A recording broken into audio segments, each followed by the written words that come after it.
I'm one. Don't get any big yet. 24. I'll do just like in high school, I passed. What do you got? That was Taskmaster's class. He was reading the paper. He didn't see anything. He didn't, he still doesn't know. So before we start, I'll just a little background before we kick out the meeting. We got Boyd Jones first, then Kingery, then Hausman.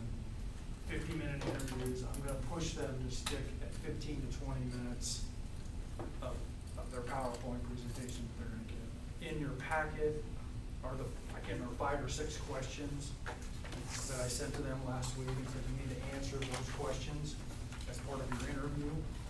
So you're gonna be looking to see, do they hit those 5 or 6 questions?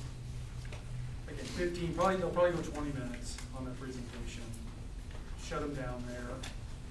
Then we'll just go to Q&A. I did include in that Dropbox folder a bunch of stock questions.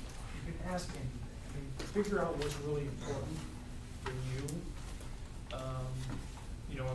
in the district and the community for questions asked, and just and think about those types of questions. But anything basically is on the table. You can talk about me, you can talk about past experience, you can talk about pretty much anything. Ask me. Okay? Our goal tonight after the interviews is we'll regroup again as the committee, and we'll do the same thing we did last week. We'll talk about the candidates, and then we'll end up having to rank on the scoring sheets of the part of the packet as well. So we'll end up doing the same thing. And then the last thing we will do is it is a formal recommendation that the committee is making to the board. So here is the basis of the formal recommendation. I just don't have anything built in, right? It's just blank. That's who it is. So I'll fill that out tonight. You'll sign it. I'll give a copy. I'll give this to Darren, and then one of the board members, when you come back at the meeting on Monday, that will be the recommendation to bring forward. I'll have a motion and a resolution also for Darren, for the board members to make at the meeting on Monday. So, any questions with what we're going to do tonight? Any other things you want to talk about before we get started? No? Okay. So we'll go ahead and get started. This is, I'm going to call this meeting to order. This is a meeting of the Construction Manager and Risk Selection Committee of the Board of Education of Plainview Public Schools, and is hereby convened and open to public session. I'm going to call the roll. Tim? Here. Wyatt? Present. Caden? Here. Darren? Here. Bob? Here. Travis? Here. Jeremy? Here. Seth? Here. Notice of this meeting was given in advance by newspaper publication in the Plainview Times, Plainview News on August 27, 2025. Notice the meeting was given in advance to all members of the selection committee. Availability of the agenda was communicated in the publicized notice, and the current copy of the agenda was maintained as stated in the publicized notice. We do have a current copy of the Open Meetings Act. Where do you? It's on the back door. Oh, back wall is a copy of the Open Meetings Act. In your packet are the minutes from the committee meeting last week, so we need to approve those. So can I get a motion to approve the minutes from last week? I'll make a motion to approve the minutes as stated. Motion by Wyatt. Seth, did you make that? Second by Seth. I'm gonna call the roll. Tim? Yes. Wyatt? Yes. Kaden? Yes. Darren? Yes. Bob? Yes. Travis? Yes. Jeremy? Yes. Seth? Yes. Motion carries. Public comment. Seeing no public comment, we'll move on to the only action item we have for today, which is the interviews. Again, Boyd Jones, Kingery, Hausman. Between Kingery and Hausman, I'm gonna have a little bit more time so we can stretch our legs and have a little bit more of a break in there, but otherwise, it's about 10 minutes between each one. So we're just gonna keep this thing moving. It's still gonna be a long night, but we're gonna keep it moving. Any other final comments or questions before I go ahead and bring Boyd Jones in? We'll start a little early, so that way they can be done a little early, and maybe we can keep this thing moving along. Okay with that?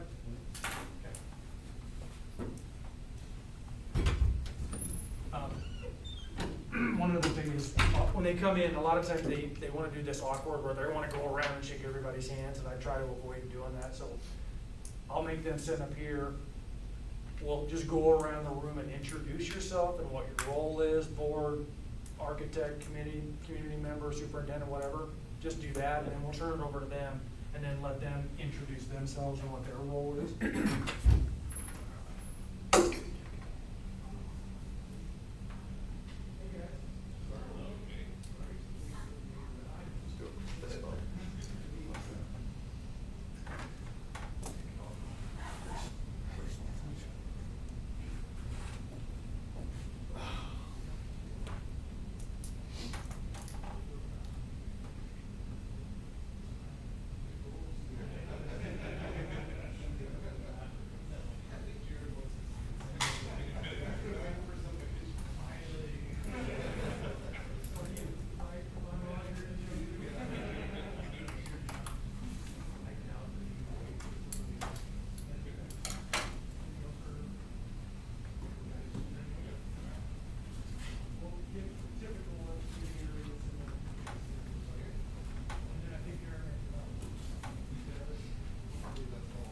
I think he's ready to go.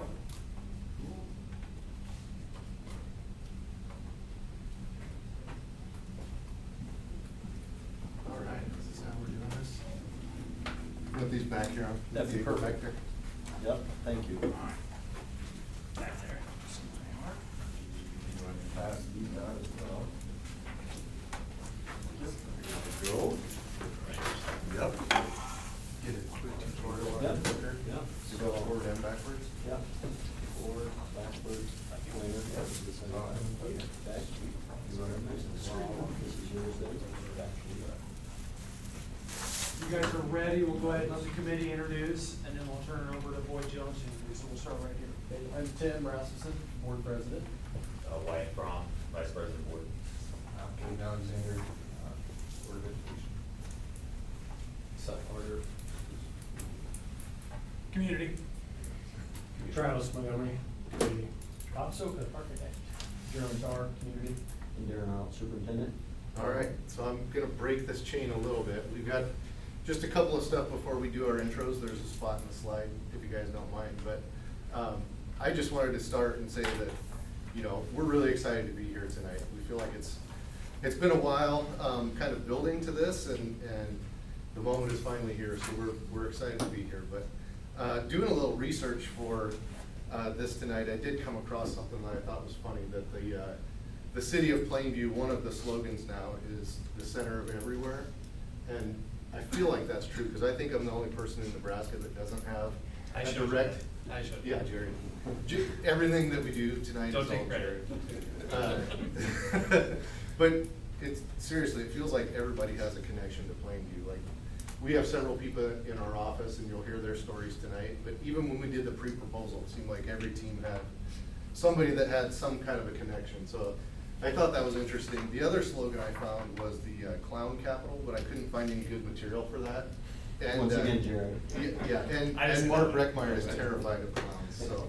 Not a fan. I couldn't use any of that. So, just to set the stage, kind of some of our history and how we got here. So, Dr. Arlt had called me probably about a year and a half ago, and was investigating some stuff with the music room here. And, you know, we got into that, and it became clear pretty quick that we were gonna need an architect to help out with this. And we had done a project in Wausau with Bob a few years before that, and I knew he was working here, and it would be somebody good to help the district out through this. And it kind of developed into some more stuff, and that turned into the facility audit, and this led to that, and here we are today. So now I'll get to that introductions part. So my name is Mark Feaster.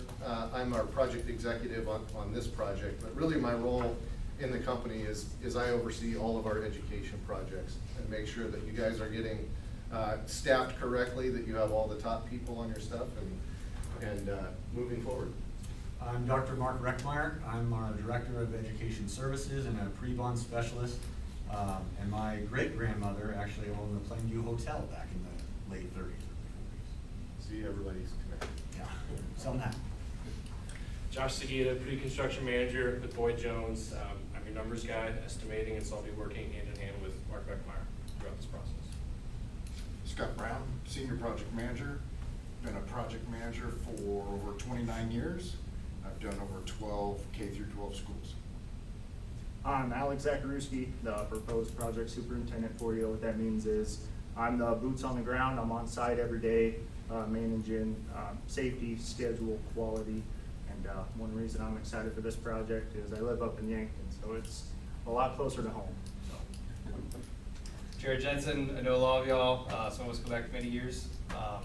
Yeah, 2007 alumni. These guys found my picture in our books earlier, so hopefully they didn't throw that on the slide, but definitely good to be back here and looking for more excuses to come back home. I'm Brent Spencer. I'm the safety manager with the company. I'm basically your main point of contact with anything safety regarding in the field. I also have deep roots with Plainview. My mom and her 3 siblings, Haverkamp is the last name, they all graduated from here. Paul and Marge owned the grocery store for over 30 years, and so this project is very near and dear to me as well. Yeah, so I feel like everybody's always bugging me in the office. What's going on with Plainview? When are we gonna do something with Plainview? So, again, excited to finally be here. So, just a little bit about how we approach all of our projects. We are very much a team-oriented company.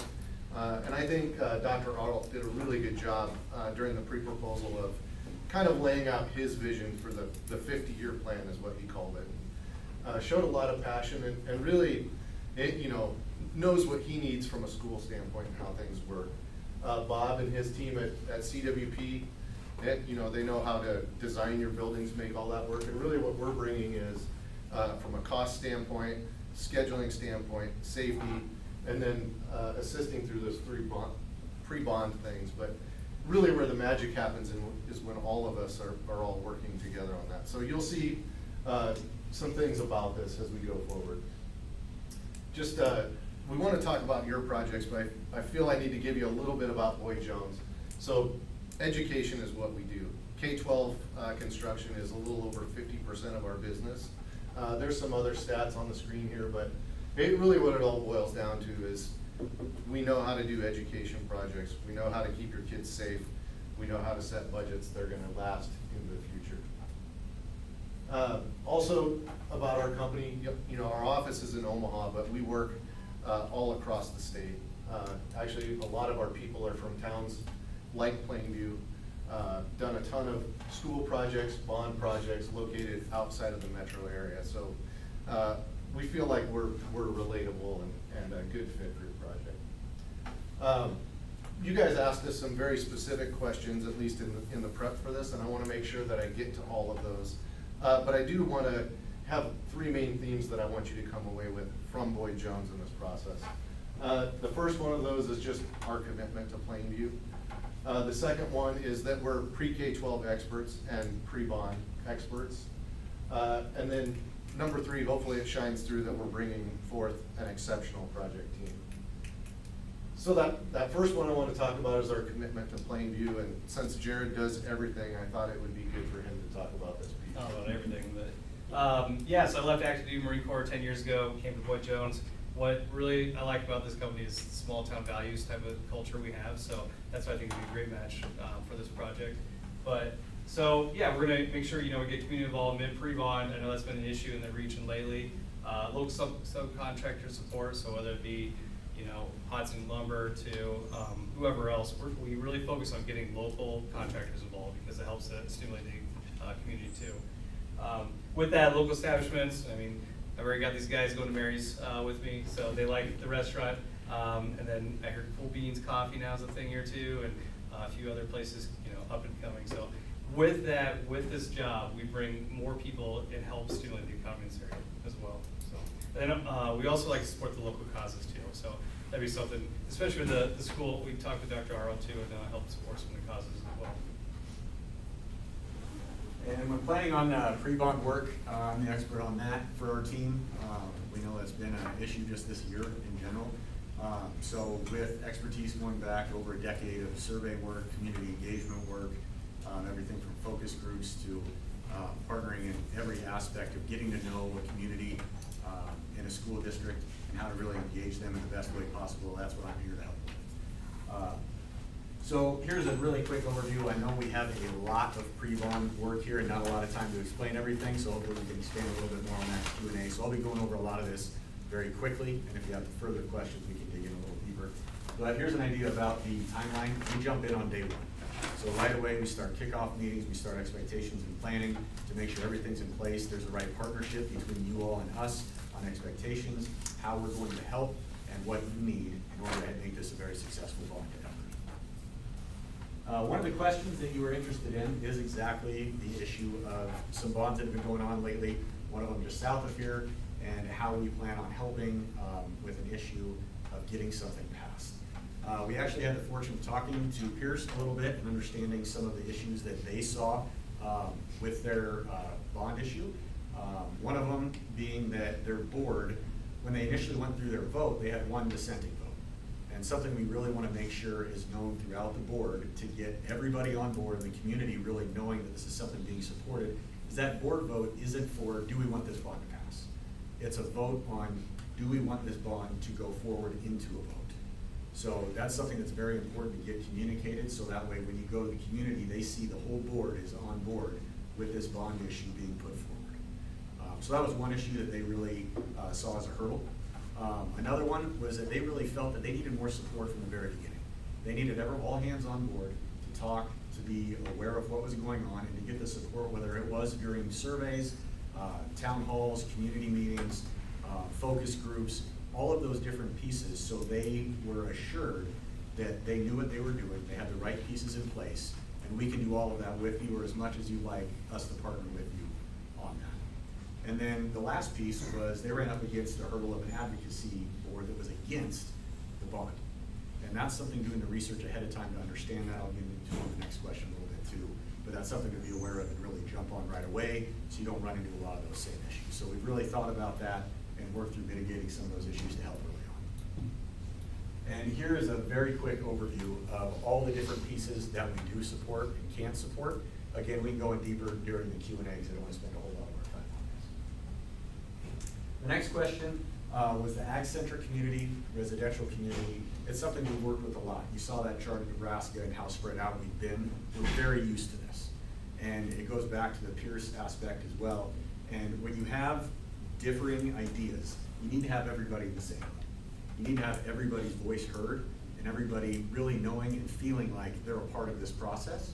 So it's not just the school board versus everybody else, and they're making a decision and we have to live with it. You want everybody to be a part of that. And that's really what that pre-bond process is, of putting out surveys, of having focus groups, of having those stakeholder meetings. So everybody feels like and knows they have an opinion that's being heard and being included in what's going on before you get to that actual vote. So that way you get over some of those, just I'm a hard no, I'm gonna tell everybody that. So they can say, I was against this initially, but they've really listened to what's going on. Our ideas have been incorporated into this, and we need to understand what that is. So that's a big aspect in a way to help mitigate some of those issues, bring people together. So it's a community process and not just the school board process. So that's a big piece of really helping go around us versus them or something along those lines, making it one voice.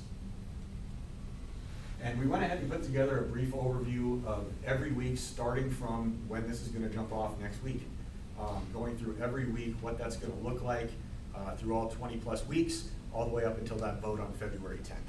And again, this is something that'll be a partnership. This is just our initial idea of what all the weeks will look like, but it really is something that once we get into that kickoff call, setting expectations, what you actually want to be involved in this pre-bond process, what works for you, what you think will fit the community, and then how we can support you in that effort.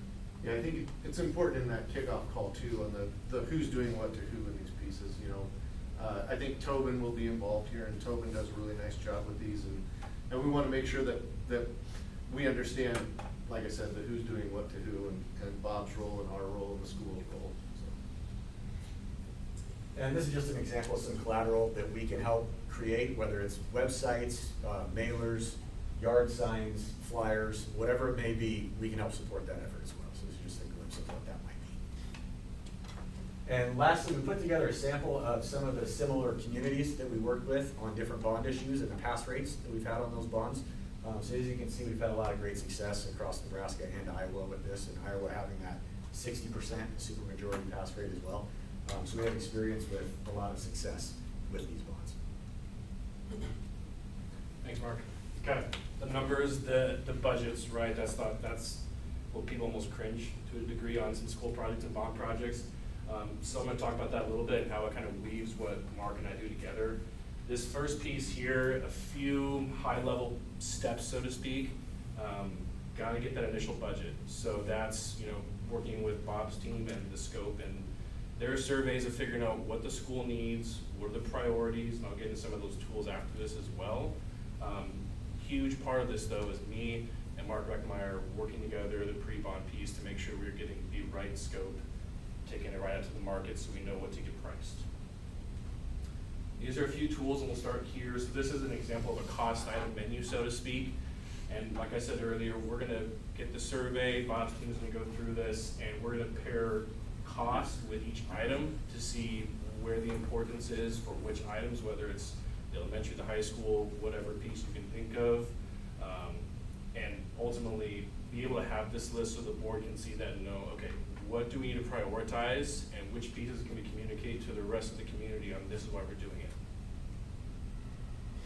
This is an example of what we'll call value engineering or cost savings.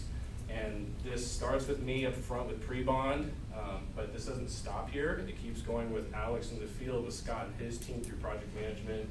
We're really gonna be making sure we get your best bang for your buck, and we can't leave any stone unturned for opportunities, whether it's material type, constructability type, anything of that nature.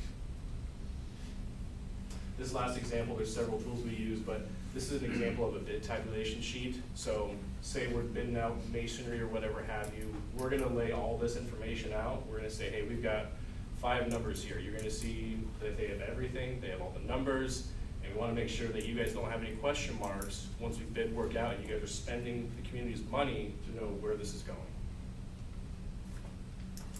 And another piece that I think is super important, we've already touched on it locally wise, but local subcontractors. If we've got trade partners here locally or within 15, 20, 30 minutes of a drive, the big piece for us is making sure that they're involved. This is the community they're in, and we want them to make sure that they can take advantage of it, and we can take advantage of the services that they offer to this community. And this is just a few points of where we've had success with this in the past. I know one of your questions was, with the recent market trends, tariffs, cost escalation, unfortunately, none of us can see the future. If we could, I think it would all be a different conversation. Everybody would have a different idea. But as we talk to subcontractors or trade partners, they are giving us a feel of what they're seeing from the mills, from wherever you can think of where the cost comes from. And what we're gonna do is we're gonna talk to them and say, what things do we need to track right now, whether it's cost escalation into next year for an early spring vote, or if it's a possible tariff that a steel guy is seeing. Is it something that the lumberyard is seeing? Anything and everything. We're having those conversations early on to make sure we're tracking it early on, and we're not surprised with that cost at the end. So this is a quick example on the right side. It's a list of schools that ultimately the cost savings was there at the end, because on average for Boyd Jones, from setting our initial budget to getting to the GMP, we're averaging 2% lower on cost. We're not going up, we're going down. And then once Alex's team and Scott and everybody on the job site is left and the dust is settled, we're an average of 3% lower than we were when we signed the contract at GMP. And I think an important note here, knowing that on average we're below, is if you circle back to one of those first tools of the cost menu, there's gonna be tons of items on there, right? Some people call them wish list items, whatever have you, whether it's redoing the wrestling room, whether it's adding this or adding that. But if we're seeing these costs near the end, then we can circle back to that and say, hey, what other priorities do we want to make sure we can get into the project for the schools, for the staff? All right, so safety. At Boyd Jones, safety is our #1 value, and we do strive for excellence every single day. Jared's got 4 children, I've got 4 kids, and number 5 on the way. So the safety of your children, the faculty and staff, and your community will be of utmost importance to us. My team and I will come up with a comprehensive plan. We'll take a 360 evaluation of your project, and we will mitigate hazards such as access egress, occupied building space. We've actually got a diagram right over here on the left of what we've done in a project before, where we built a tubular welded scaffold system that was protected on all sides so the students had safe access egress in and out of the buildings. With all this talk about safety, there should be some accolades, right, that stem from that. Here are just a few that we've won just recently in the past. where we were actually just in Columbus, Ohio, for the AGC National Convention, where Jared and I presented in front of a board, and we won the Construction Safety Excellence Award, taking first place in the nation. So, with that being said, with safety comes site logistics, which I'll turn it over to Scott. Finally get a talk. I've been standing over in the corner for so long. All right, site logistics. Can you flip to the next one? So one of the questions we had is, what's the school gonna look like for the next 2 years while we're doing construction? So rather than, we decided to show that diagrammatically on the plan. We went through and looked at your space and tried to figure out how we would build that, and we came up with 2 very divergent plans. One to go through and do everything all at once, and one to do more of a phased plan. And when we went through and looked at this, we were looking at how we can separate the students from our construction activities to keep everybody safe, how we're gonna get students back and forth from the high school to the elementary school, and we're basically building a building in between it. So that was kind of where Brent already mentioned the safety walkway. You know, this is just our first blush, so as a discussion point, because obviously we're gonna need you guys' input of what's important to you and how this is all gonna work. But we thought it looked like it would work easiest to come off the elementary school on this side and keep all of our construction traffic to the other side. That way we really had a good separation of the students and the worker space. With doing everything all at once, we needed to find some space to supplement the classrooms that we're gonna be eliminating in the 3-story building. The only space that I really saw was in that Tartan gym, so potentially using that. Alex really went through and vetted this plan out more, so I'm gonna let him talk about these 2 phases. Yeah, absolutely. So take a look at the proposed project of what you guys are kind of looking at now. You know, when I think of site logistics or logistical strategy, you know, it's not a, hey, these are our options, what do you guys want to do, right? I want you to think of it more of like a spectrum, right? We have some certain options, such as doing it all at once. You know, right off the bat, we're gonna rip the Band-Aid off and try to get this done as fast as possible, right? But, you know, some of the challenges you run into with those is you're also maximizing your disruption to the learning culture, right? Which is very important to students, staff, and ourselves. So what you saw there in the beginning in that continuing idea of this partnership for a project with CWP, Boyd Jones, and Plainview Schools is we all have to come together and we have to figure out what that logistical strategy looks like to make sure we meet somewhere in the middle, right? So, you know, that all at once, maximum disruption, but, you know, you start moving into the other side of the spectrum with option 2 here.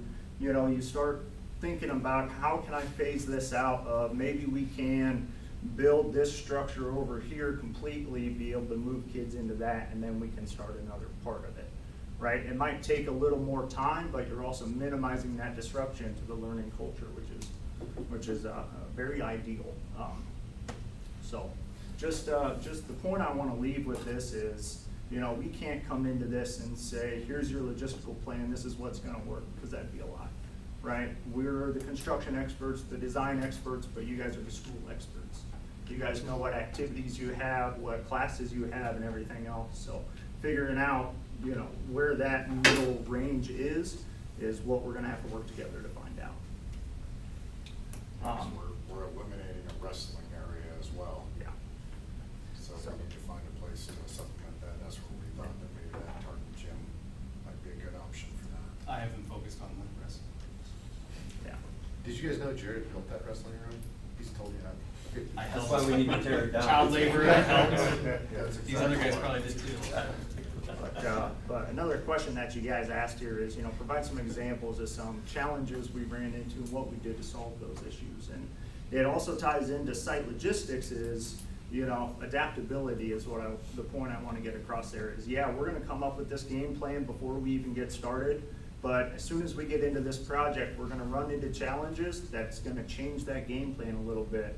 And us getting together, finding our priorities and our goals are aligned to get across that finish line, you know, we're going to have to adapt and change that logistics plan to make sure we're still heading in that right direction. So, out in Akron Westfield, I had the opportunity of doing a school renovation addition out there. You know, the locker room renovation that we had to do that was very extensive. Their underground plumbing systems weren't working very well for them anymore. So we had to tear out everything, tear out floors, rip up all the pipes out of the ground. And as you can imagine, that extensive of a remodel requires some pretty heavy equipment to do that, right? So we had to adapt our site logistics plan to work in off hours to get our demolition done, to bring in hydraulic excavators and negative air machines to be able to dig up our pipes underground and lay our pipes in. And so just being able to change that as we need to is gonna be important. And then with that, Scott here has also had a chance of working on some very similar projects, one recently in Lyons, and I'll let him. Yeah, so we put Lions on here. It also has we tore down a 3-story 1920s building on it. We built some additions onto Lions, we went through and renovated it, then we went in and tore down the building. So we already have experience tearing down pretty much the exact same building that you already have, and some of the complications that we went through with that. So this is just a list of some of the lessons learned that we've had over the course of however many years, of things that we've learned from projects that would apply to this project as well. With the closeness of the community and the building or the housing that's nearby, we want to be a good neighbor. We want to be cognizant of that. We want the school to come out looking good on us. And there's going to be a lot of traffic and site cleanliness and things like that that all needs to be coordinated very closely. And those are all things that we've done on many projects already that we would apply to this one as well. Yeah, so first kudos is you guys learning how to say Tartan right, because there's all kinds of iterations before Tartan. So this is a slide just showing some student engagement we've done in the past, because we don't just build in a silo, right? We want to get the school, the kids involved. So this is an example of the bottom left here. One of the elementary school that we did, we print out these flyers, give them all the little kids. They had stickers so they can track the construction progress along the way. So they're probably getting less questions to the teachers that way. And it's a lot more fun to get everybody involved. Then other pictures of different site tours and things like that with kids in the area.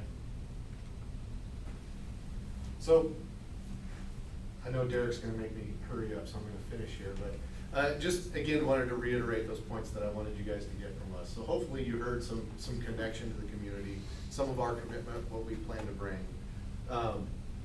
Listening to Mark talk and these guys talk about building, hopefully it came across that, you know, we're pre-K-12 experts, we know what we're doing with helping you get your bond passed. And then, I just wanted to say a few things about this team. They're all pretty humble and they probably won't say them, but, you know, Alex showed that picture of Akron Westfield, and they did a kind of a comeback ribbon cutting event after that. And Alex was actually like a celebrity at that. They didn't want to talk to the project manager or the sales guy that was involved in it. They all wanted to see Alex, and that's just his commitment to working in that community. You know, Scott and Josh are actually both pretty similar. They are very, very detail oriented. Nothing's getting through the cracks. Like, they're gonna manage your project well, the numbers are gonna be legit. Jared's a bit of a slacker, but Brent, top-notch safety guy. Just kidding. I mean, our safety department, they showed you some of those awards and everything, and I can't state enough how important safety and school projects tie together. And I think having guys with a personal connection to the community raises that up even another notch. And then, you know, Mark Reckmeyer with his background, he didn't talk much about it, but he comes from Gallup. So when it comes to getting input from the community and doing surveys like that and understanding what's coming back, top notch in that regard. So hopefully it came through that we're bringing a great project team for you guys to work with, and we're people that you can connect with, because this is going to be a process to go through together. So apparently they didn't put your picture in there. I thought they would. So with that, we just open it up for questions from you guys. That first slide picture is great too. I don't know if you noticed that was the actual original. Yeah. Okay. The OA building. Yeah. I had a panic moment because it wasn't that building. It's a long time ago. I can kick us off. I mean, guys, there's no secret here. We don't have a project if we don't pass the bond. And I'm curious, you only flashed it briefly, and I know there's a lot of detail, and I don't want you to go deep into the detail, and you talk about, and if it's February, that's fine. I think we have a comfortable amount of time ahead of us to get through the surveys, the community groups, all of that. But I noticed in your lead up to that, you talked about starting the campaign process even before we get to the school board and have a resolution in place. And maybe that comes from your experience with Iowa, because I credit you guys that yes, Iowa is a higher threshold. You gotta get to 60%. So my question generally is, what's the strategy there? Is there benefit to getting a yes campaign vote when there isn't a project developed yet? I mean, what's your mentality in proposing something like that? Yeah, that's a great question. And to clarify it, it wouldn't be the yes campaign starting that early. That would start after that board aspect to make sure that there is an actual campaign to move forward with. Okay. So leading up to it, it's more of that data collection and relationship building with it. So everything from stakeholder meetings to focus groups, surveys to go out, voter analysis to go out with that to really understand everybody first. To know what the bond chances are, to know the input that we need to have to understand what that campaign is going to look like, and to really get to the bottom of those pieces first. So that way, when it does come time to issue the actual bond and put that campaign out, everybody feels like they had that process or part of the process and they had input in it. So it's not just let's convince the no people within a month. That process already started a long time before that to make sure that they know that they have input into this and they're a part of it. Like I stated before, it really is a community relationship aspect of it, where it's a community bond. And it doesn't need to be seen as just a school board bond. That's what can cause the one side versus the other mentality. Do you think with your experience in Iowa that there's specific things you would say, we like to do this every time to get to 60%? Because that's a harder hurdle than 50%. The goal is always to get as high as possible. You know, it's not just a goal of hitting over 50% in Nebraska and over 60% in Iowa. It's to get as many people on board as you possibly can. So if it's 70% here or there, you know, that'd be the ideal goal to shoot for, to make sure there's no gaps there, no what ifs, and waiting for that February 10th night to count the votes. So there's never really a let's get to 50%. It's let's get the whole community. I think really, Bob, the concept is, you know, through those community meetings, surveys and everything, enough people have the information and they feel empowered, and really what you want to do is have enough people mobilized that know what to do, that then roll forward as that vote yes committee, and then they're bringing that story to the rest of the community. What's your way to deal with the bond buster company or the vote no campaigns? And I think it is getting ahead of it, and instead of letting it be a us versus them and then pushing that, it's to include them in all the conversations so they don't think that it's, oh, what are the yes people? Let's get just the yes people on this side and talk to them. What do they want? How can we make sure they're happy, the school's happy? It's, no, let's bring them in as well. We have some stories from Conestoga and Louisville where they didn't have successful bond campaigns to start. It took Louisville 5, it took Conestoga 4, that was their 5th one to go. Anyway, Conestoga took 3 to get through. And one of the pieces from Louisville is when they were finally able to get that through is because 2 of the biggest no advocates got on the board. And when they were on the board, they were able to be a part of the discussions to understand it a lot more. And instead of having to wait that long to get different people on the board to do that, include them in those conversations early so they already feel a part of all of it. So it's not a, what are they doing behind the curtain? I'm a part of that. I'm behind the curtain. So I can be upfront, I know what's going on, there's full transparency the whole time. So anytime you do surveys, you do focus groups, you collect any sort of data, being very transparent about what that data is saying from all voices and all fronts. So there's no spin put on it. You're not saying, you know, being happy-go-lucky about it all, but it's, here's what everybody has said, and here's what it truly looks like. And we're gonna take that feedback and incorporate it into what we're doing. So that way, it kind of mitigates and takes out a lot of that advocacy power and building that no sentiment up because they're involved in it. And the other side of it, with Mike Apple down in Conestoga, he would take some of those people that have the loudest no voices and go have coffee with them. Go actually sit down and talk to them one-on-one to understand where they're coming from, what concerns they have. And are they real concerns, or are they some myths that kind of get floated around rumors or things that may or may not be true. So we can actually tell them, no, this is actually what it is. This is how this is gonna go. This is really what we're doing. So that way those really loud no voices can then use those loud voices to say, well, I heard it from the horse's mouth. This is what's actually happening.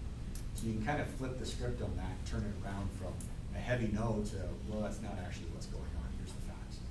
So there's a few ways to get ahead of it instead of waiting again until the very end and hopefully get a campaign that flip voices, which that's really hard to do.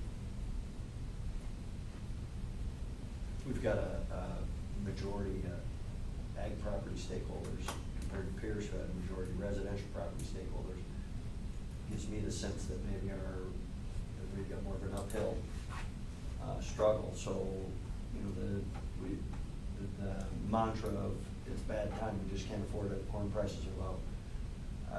How much time do you spend trying to convince somebody what they're convinced of, that now's not the right time, we can't do it?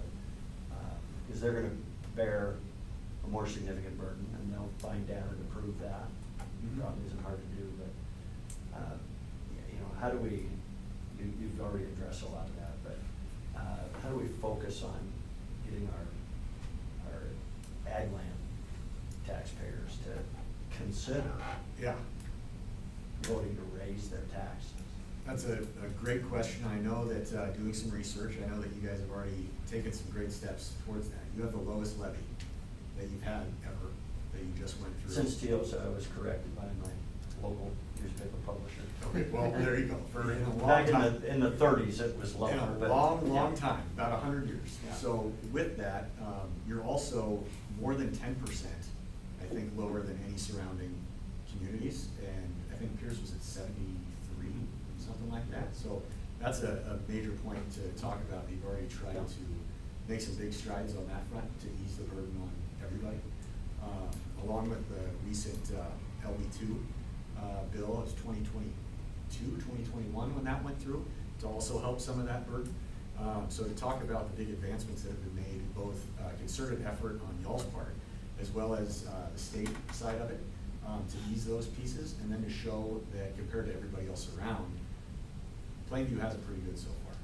So adding this piece onto it to say, we've made these savings in other areas to make this more bearable is just one step in conjunction with talking to them about, okay, what's your biggest concern with these tax prices? Is it too high? What's the amount that you can bear? Just understanding that and being a sympathetic ear in a lot of ways to make sure they feel heard about it too, because that communication piece and building trust that you know what they're going through and sympathize with it, that goes a long way on its own.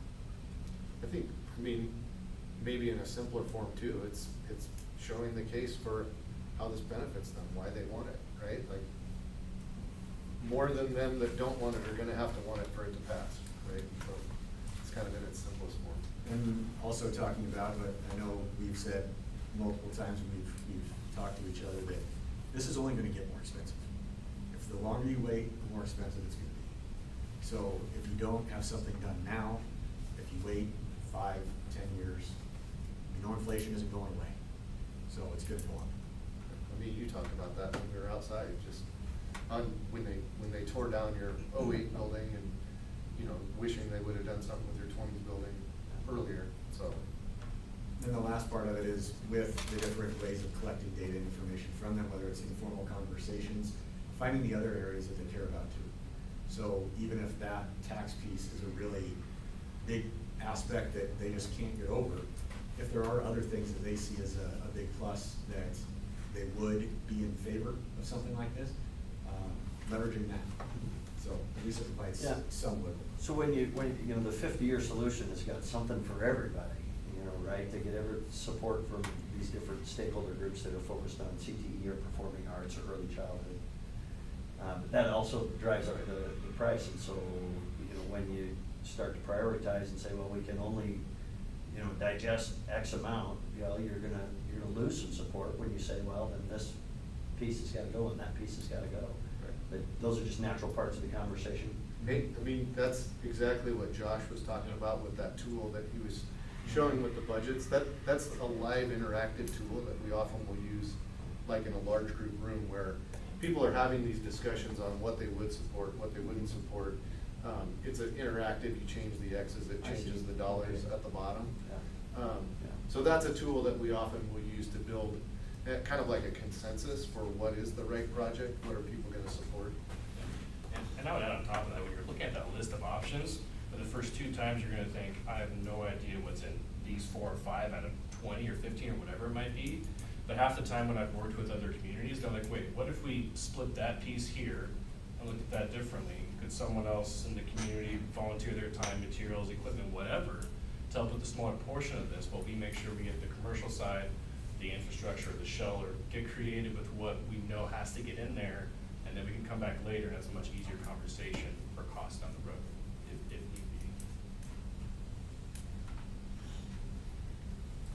be. I think the key, Darren, is how do you find like 15 more of you, like really passionate guys that are carrying the flag for the message, you know? I mean, that's the goal, to find champions in your community that are gonna get behind this and carry it. Back on the slide of the bond passing, what was the timeframes on those? Some of these are going back a while. I think Red Oak was probably like a 2017. We were using communities that had some similarity either to the size of their bond or the size of your community. I think Red Oak is the oldest one there. That was a 2017. So the rest of these would be newer than that. Sense on agriculture. Yeah. Landscape during those time periods. Yeah, so last year, I mean, a lot of people had a very hard time passing things last year. We passed the second largest bond in Iowa last year in Marshalltown, and Conestoga passed last year as well. That was a 33 million for it's a big ag base, and then they have a lake community there, so they're a very divided community, at least from who wants to do what. DC West was kind of like that too, where at the time they had a lot of their valuation was really low because most of their developments are TIF, so those weren't going to the tax rolls, and a lot of the kids in that district were opting out until they did that first elementary project, and it's kind of flipped everything on its head. Lyons is very ag-based. That was what, 3 years ago they passed their bond? How much was that? 22 million, I believe. Was that your project or that was the bond? That was the bond, because our project was less than that, because they had some FF&E stuff and architect fees and that type of thing in there. Because we were like 19 point something. That's probably the top of the ag economy, 21, 22, think we're going really. It's gonna cycle multiple times throughout the life of the bond anyways. It's just the point that you start If it off. passes at the high, you're gonna hit the low 2 or 3 times throughout its life. That's a good point. Yeah. You might have. The emotion is different. Sure. But it's gonna be bad Yeah, they have- and good those got throughout the whole life of swings. that bond. Yeah. I think Northland will do a really good presentation about that at some point during this too, as we're building up and talk about those kind of things, what the impact would be. Is it worth having a historical trend of ag, ag economy? So, we can say, well, we can anticipate based on the 50-year trend history that Yeah. things are gonna get better in 3 years. I mean, I think you have a good representation here at the Yeah. table Yeah. of people that would tell you what they think would be important, so. The 2 options that you showed in what for construction, was that about a 7-month variation between the two? Yeah, really the biggest difference of those two was when do you tear down your 1920s building and Okay. then build that piece. That was the difference. Was the one first, was the one tearing that down right away? That was the first option, was basically just, we'll go Yeah. everywhere. Rip the Band-Aid off. Yeah, find somewhere for all the kids to go and then just start tearing stuff down and getting stuff there. Is that your preference? See, I've done it both ways, and really, when it comes to the temperament of the staff and everything else, really taking that time to phase things out so it's less disruptive has really made a difference in the attitude of the staff and the students through the construction as well. So, I mean, I prefer to lean a little more towards the phasing itself, but like I said, we're gonna land somewhere in the middle there, right? It's not gonna be a this or that. We're gonna have to get together, find out, you know, where do we have give and take and what's a hard yes or no, and figuring out that logistical plan together. Okay. I mean, the other side of that is, you know, do you have places that maybe aren't in this building that can house some of those other activities to get you through? So it's a deep conversation. Athletic events, Yeah. wrestling room, Yeah. all that. I would guess Brent would be highly engaged in that conversation. Ripping the Band-Aid off doesn't sound like something a safety guy would want to do. You know, Gently. Blow and go, yeah, Gently. no, I don't, we definitely think through, and I, without a doubt, would be in all of those conversations, and Jared, putting our heads together with our team and getting with these guys, as we already have, so, yeah, definitely. The biggest obstacle to the longer phase is time is money. Okay. General conditions obviously have an impact on that. So there's a balance in there somewhere of meeting with you guys to see what your priorities are, finding swing space potentially where we can supplement those classrooms and the wrestling and whatever other activities we need to find places for, and how quickly we can go through it all safely, so. I mean, the other side of that coin is what are you spending to make those temporary spaces? True, so there's a lot of give and take on that. Kate, you got a shop, wrestling room in your shop? Got one in my basement. I got room. We're 4 boys, not 40. Yeah, we can figure it out. So when you guys, sorry, I was just gonna ask, you're talking about time is money and you know, you guys gave us this proposal. Was that based on phasing it out? Was that based on ripping the Band-Aid off and doing it all at once? I don't know how wide that's gonna vary. Yeah, so the schedule that was in there, the effort schedule, pretty much has to happen in a linear fashion, like where everything is happening mostly at once, so. Okay. We understand that if this happens differently, we'll have to look at that effort, and Derek will be involved in that too, but, you know, we realize that we're not the ones making all of these decisions. You know, it goes back to those 3 circles where it's the school district, it's Bob, you know, if maybe he doesn't have that full design done and there's parts that he wants to lag, or, you know, or there's a certain activity that absolutely can't be affected, you know, that all has to be part of the conversation, so. So is all that chosen before the bond goes through? Like, I don't necessarily know, I mean, those conversations are going to go further down the road. I think step 1 is figuring out what's the right project to take out, right? Yeah. Like, you might get down the road and it doesn't look quite the same, so your effects aren't the same. So those conversations are going to develop. Now, what gets set in stone, at some point, we're gonna give you your guaranteed maximum price, right? So at some point, the design's gonna be far enough along that we give you that guaranteed maximum price. And at that point, all of that's locked in. We're tied to a scheduled date in our contract. You know, there's definitely a plan to go through that, so. That is one of the benefits to this process, is we're all at the table talking through that the whole time, where it doesn't happen like, it's just said, here's the schedule for the project, contractor, you figure it out, go build it. You know, there's conversation involved in that.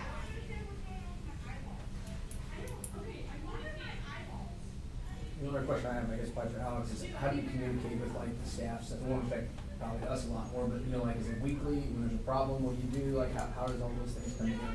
So on my previous project for a school renovation, I met with the school superintendent daily, Mr. Briggs and I. I mean, we touch base, what's going on that day, what's coming up that week on both sides, both construction and school activities, what can we plan around each other? And then I've also done it before where we do send out weekly updates, hey, this is what's coming up, or even monthly, hey, this is what's coming up in the future, you know, keep an eye out for this or whatever else. So usually talking with the school superintendent, definitely head of maintenance as well, there was very integral into, you know, how is this stuff going in? I need to know this for future uses and items of that nature. So You know, it's daily communication, and then if you guys want us to take the charge on sending out a weekly newsletter of this is where we're at, this is what's going on, we can absolutely do that, so. And we would have a either weekly or bi-weekly owner-architect contractor meeting on site, where Scott and Alex would both be involved in that. And every school district is a little different with that. So it's typically superintendent, maintenance guy, and we see a different mix of, oftentimes there's a couple board members that wanna be involved with that. Maybe it's a principal that wants to be involved with that. That kind of changes just based on who wants to be involved. At Lions, we had 4 board members that regularly attended our meetings, just so they were informed. And then there's another communication component, you know, every couple of months we can come and present at a board meeting so everybody knows what's going on. We can provide, you know, monthly updates for your website and things like that, just so the community understands what's going on during the project. Alex, what are a couple of your most recent school construction superintendent, on-site superintendent responsibilities? One of my most recent here, as in being on a school renovation as a superintendent? Yes, what you're gonna do for us, what are some schools that you've done that for recently? Gotcha, absolutely. So I mentioned it before, Akron Westfield Community School, that was about a 2-year project, so on site every day for that. And Minden Public Schools, we built a high school addition to a middle school. So got pulled into that project about halfway through and then finished that one out for them as well. So those are my more recent ones here recently. For the last couple of years, I've been down in Norfolk building that Caterpillar dealership down there off the highway. So I've been a little busy with that over the last few years. Yep. Alex is the guy that we are always trying to find work in this part of the country for, because he's too valuable for us to lose, so. Okay, we gotta wrap it up now, so I'm gonna give you the last minute to make your pitch on why you should pick Boyd Jones. Yeah, so, I mean, honestly, I think it comes down to our people, our commitment, our expertise. That was really those big 3, but, you know, I do think there is a legitimate care for the community of Plainview from our team. Like, Jared bleeds it all the time. You know, Brent is here pretty often. I think anytime you have a personal connection like that, it just takes our game to the next level. And you know, with all of our projects, we only get work based on the work that we've done before, right? Like, if we don't do a good job, people are gonna not say good things about us. We're not gonna get hired for the next one. From a pre-bond standpoint, I think the level of knowledge and detail that Mark's gonna bring to the table would be a differentiator. I think that's an excellent resource for you guys to have. And you know, as far as your project team, Scott and Alex, I mean, you're not gonna find 2 better guys in the business. I mean, Alex, I talk about Alex all the time because he could do literally any job in our company. He's a superintendent, but he could easily be a project manager. He's heading up our quality control initiative right now, so rolling out a whole program and going through our projects globally. Just a super dynamic, very well organized. Like, you won't find a better ran project than what Alex would bring to the table. Well, thank you, Mark. All right, guys, thanks. If we got nothing else, at least Alex feels good about it.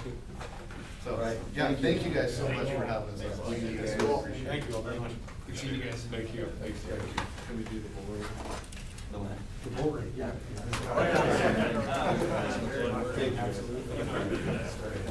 Thank you. Thank you. Thanks, Alan. Thank you very much. Thank you. I can see you guys. Thanks, Alex. Thank you. Thank you. Appreciate it. Thanks very much. Yeah. Thank you. Appreciate your time. Jerry, Jerry, Kim, thank you. Thank you. Appreciate you. Yeah, have a good one. See you guys. How about that? Hey, real quick, before you guys leave, I got one quick question. Of that 127 million, what percent of that was successfully versus what didn't? That was passed. Right, but when that's 127 total that you've been a part of, what's the number that is the total that you didn't get Oh, gotcha. So we had one other big bond issue last year, which was South Sioux City, that did not pass, and that was a huge one. That was $127 million. Oh, So it's like 50%. By itself. But it was 66% by the number of that we were involved with, I guess. So, 2 to 3. Thanks, guys. See ya. Thank you. Yep. I'll do that.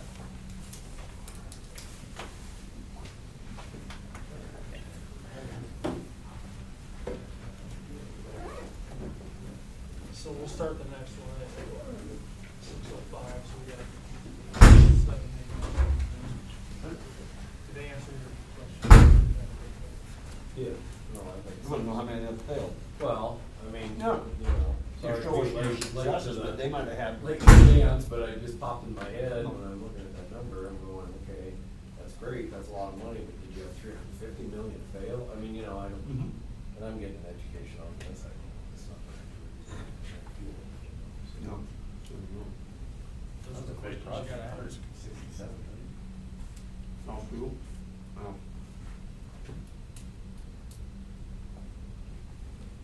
I don't know what they were doing for sure. I remember hearing that fail. Where they're at now, man, can you imagine 4 times? I wonder what Louisville started at and what they ended up with. Or, you know, by the time they got to the 4th. Louisville is a little bit of a quirky community, isn't it? Because it's right outside of Omaha down there. It's close enough, a lot of people run back and forth, don't they? I mean, I think. They're kinda right. So it's like. you know, Tweener. It's kind of an agriculture little town, but then it's, you know, there's a lake out there that a lot of people live by. I just sent Weston. River. Flat River State Park, so. I didn't know Boyd Jones did act in Westfield. That's where Holly's from. Still has family there. Mm-hmm. Shot her a quick text, you know, just to find out. Yeah. Any insight, how that went? That was the most recent one. Especially from the superintendent standpoint. Yeah. I went in a couple of more schools. Broken, I know he does whatever he needs to do, but.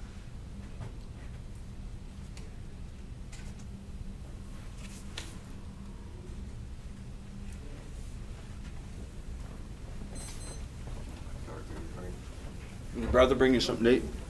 You want a cookie?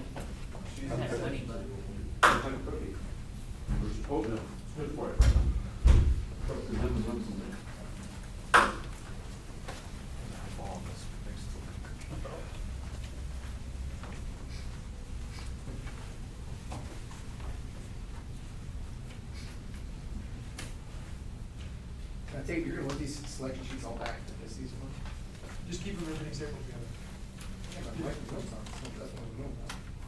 What's that? You can write notes on it. You can write notes on it, okay.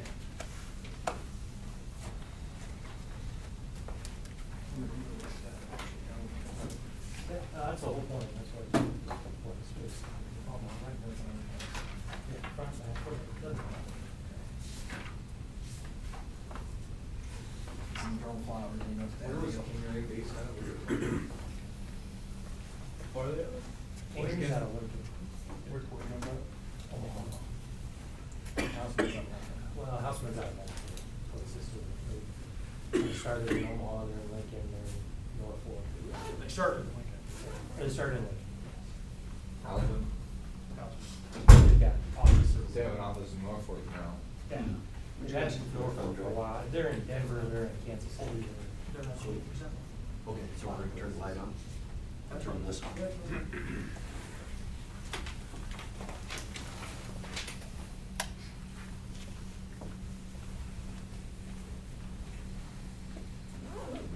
Chair. Well, you're sitting in that, I'm sitting in this one, stand up. Who knows what I stepped in today? You can't afford What it. did you make cookies? I think we're bringing sandwiches next. How you getting right order?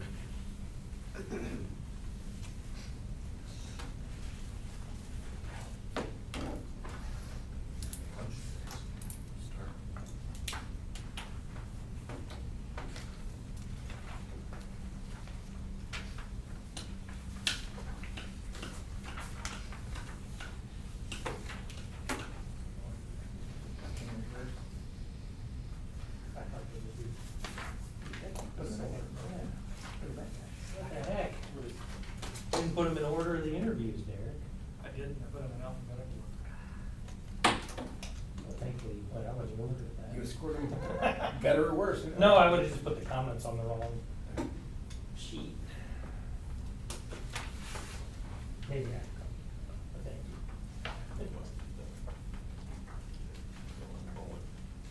Yesterday? You know, need something a little bigger. Somebody put your fishing deck. Like, it's a weird charge, it doesn't sound, Oh. and I don't know how, anyway, but it's got.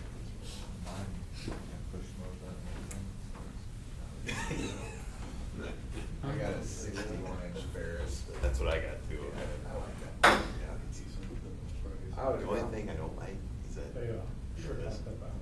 Like on a windy day, the way that thing kicks the clippings out, you end up wearing out, don't you? Yeah. Because it really freaking. I have that. It's pretty impressive, to get 6% out of it. That's hard to do in that. But, Yeah. yeah. Especially after the election, everybody was against it. Yep, it's, They receive 50% plus one, the other shit, them up at It's not, 77, it's 67. not too quick with this. Yeah. That's always one of them. Yeah. Many. Yeah. I'll make sure I got 50 bucks. Yeah. You can make it, but it's, you know, it didn't sound like 11 hours.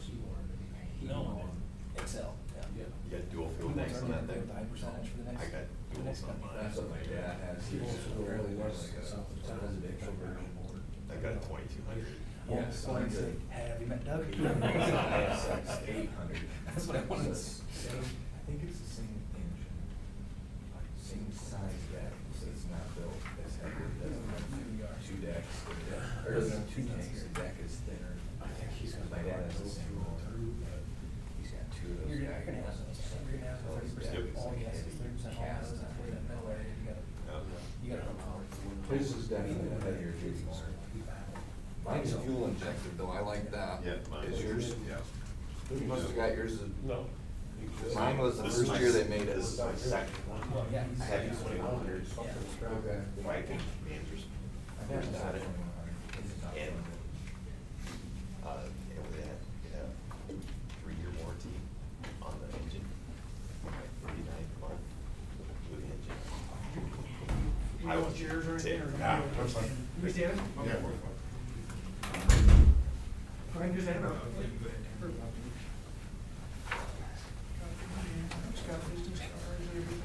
Perfect.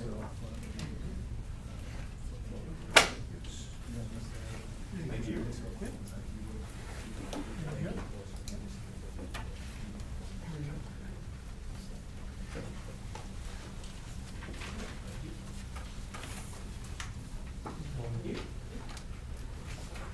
Thanks. We'll go ahead and start over here and introduce Darren. Hi, I'm Darren, Officer Lieutenant. Hi, Darren. Hi, Darren. Good to meet you, welcome. Jeremy Tarr from the community. Bob Sokup with CWP Architects. Travis Montgomery, community, Seth Harder, community. Steve Alexander, school board. Wyatt Fromm, Vice President Board. And Tim Rasmussen, school board president. All All right. Aaron. We are the Kingery Construction Team. I am Matt Firestone. I am one of the vice presidents with Kingery, and I am joined by members of our team, starting with Mark Riley over here, our senior project manager. I got Jude Garrett, he's assistant project manager. Rick Wintermute, project executive for our team. Steve Honens will be superintendent. Kayla Butler is our estimating manager, pre-con manager, and Lisa Lauber that is community engagement and part of our, director of construction with our sister company, Christensen Construction, and we'll kind of explain a little bit more what that means when we say we're Kingery, but we have somebody from Christensen as we get into our presentation here. With Kingery, I guess, kind of what we want to talk about a little bit, why Kingery, and this kind of goes into why we have Lisa here as part of our team. One of the things we really want to get across in the few minutes that we have with you this evening is with Kingery, you're getting a whole team. We have individuals that play key roles throughout this process. Steve's day-to-day with the project. We have people here that are on the pre-con side of things, helping with the bond, helping with the budgeting and the overall project. Lisa is actually one of the newest members to our team. Kingery is well-known in the Lincoln and Omaha area. We've done work across the state. Our sister company, Christensen Construction, is known a little bit more in the industrial side of things, but also known to the Plainview community, having done the swimming pool across the street. As we look at how do we put together our best team to ensure that we provide the Plainview community, the Plainview school with what they need, we did an internal audit of what is the best team we can put forward, and part of that is adding Lisa to our team and bringing Christensen into the fold. And part of that is with Lisa living in the area, knowing the community a little bit more than some of the rest of us do on our team, again, trying to figure out where the strengths of everybody is and how we put forth the best team with that. With that, I guess I'm gonna turn things over to Rick and kind of start out with the pre-bond, and we'll kind of work through the construction or our process with the construction. So, you know, I think pre-bond on this is gonna be very, very critical. I do have a little bit of experience in pre-bond, just being on probably the resident side. Raymond Central Schools did a pre-bond that failed here recently in the last year or so. I actually voted for it. I understand what happens when you kick the can down the road. I also had the opportunity to talk to someone that I know very well from the Humphrey area, and he gave me a lot of good information. He says that you know, in their case, they spent a lot of time with a committee trying to get the information out to the community. And being that the ag type people are probably the most important ones to try to sell this bond issue to, he said, everybody has to be involved. We can't just be a committee, can't just be us. It needs to be every staff member of this school, of this district, getting the word out and getting it out in writing. Because in their case, the farming community, rumors started, and you know how rumors work. Everybody thinks it's gonna be bad. So we wanna get them the facts out. We wanna get community engagement. We need to ask a lot of questions. What will the community and the ag people support in this bond issue? What's the common ground that allows us to get a successful bond issue passed? Looking at what level of support, you know, there's a lot of different parts and pieces to this. Some of them are more necessary than others. And I think through the, I forget what it's called, Project audit that was Yeah. completed. There's obviously some things that are way more necessary than others. And we want to be engaged in that. We'll have a representative of Kingery, whether it's myself, Mark, might be a couple of us, at every one of your meetings, so that we can be there to answer questions, and we're getting information so that we can help you guys formulate what does that bond issue look like. Is it $10 million? Is it $40 million? What will be supported in that? And I know Mark has been part of several bond issues. He's been in the North Fork area for how many years? I was there for about 20 and a half years before I joined Rick in Lincoln. So I know the area, the community. Worked with Norfolk Public Schools when they passed their bond issue. I think it was back in '05. It's about $20 million bond issue back then. About 12 different schools that we worked on there. Worked with Albion on trying to get a bond issue passed over there several years ago during the same time frame. And that was, again, one of the biggest things was the ag part of it, and getting people to, you know, understand what the vision was. You know, one of the things that they talked about was the schools in the area, some of them are gonna have to consolidate and find a place, and their thought was, well, if we're first, if we build it, they'll come to us. It took them several times to finally get through with something. When we were working with them, the one they were looking at didn't pass, but sooner or later they got something passed. It was kind of a reduced version of what we were looking at with them. But there's, you know, so many different, as Rick said, so many different people, that we need to get involved, and we need to understand, what everybody's thoughts are, and understand the pulse of the community, and what everybody's thinking about the project, to make it work. Yeah, back to the Raymond Central, there was a concerted effort against the bond issue. And I mean, it was very, very well organized. You know, I think had every small community around there wanted to keep their, Ceresco has an elementary school, Valparaiso has a portion of the school, and then Raymond Central, they wanted to centralize all that. Small communities want to keep what they have, so it's a little different situation, but what does make the most sense for the district in its entirety, you know, working with finding common ground. I think that's one of the important things with this project is, as it showed in the project audit, as you know, was conveyed when we had the pre-bid meeting, is there are some necessities that are required for life safety, ADA upgrades. And I know there's some vision for what growth could be in the future to help sustain the community with the last major renovation taking place, and I believe, or the bond issue was 77, but there's been some other construction since then. It's how do we help get Plainview 50 years down the road, so that 50 years from now they're looking back saying, hey, this is when the last major renovation was. As we've surveyed the school, surveyed the project requirements, kind of what Rick alluded to is making sure we understand where the community's coming from, where the support is, so that we for sure get the necessities buttoned up, but how do we help get things, or get the project into the future? And I think that kind of leads right into the next part of, okay, we understand the bond or the pre-bond part of it. Now how do we get into putting together the budget? And that's again where bringing a team, some of the approaches is, oh, this is the pre-con, this is the estimating.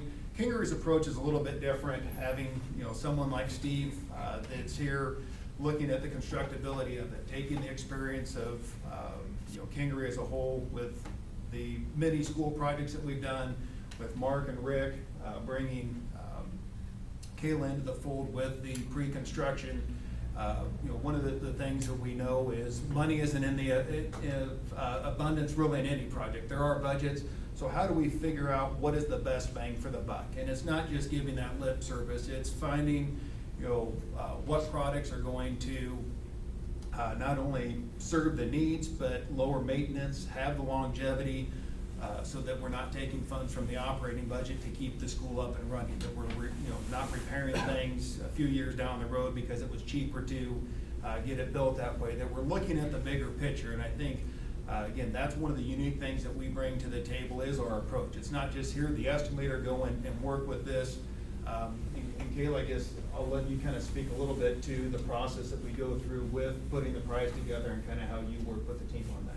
So with that, we want to try to use as many local subcontractors as we can to get the best prices possible. Working with Lisa, she's in the area. She understands what subcontractors to use for what divisions and things like that, and that goes into the cost analysis.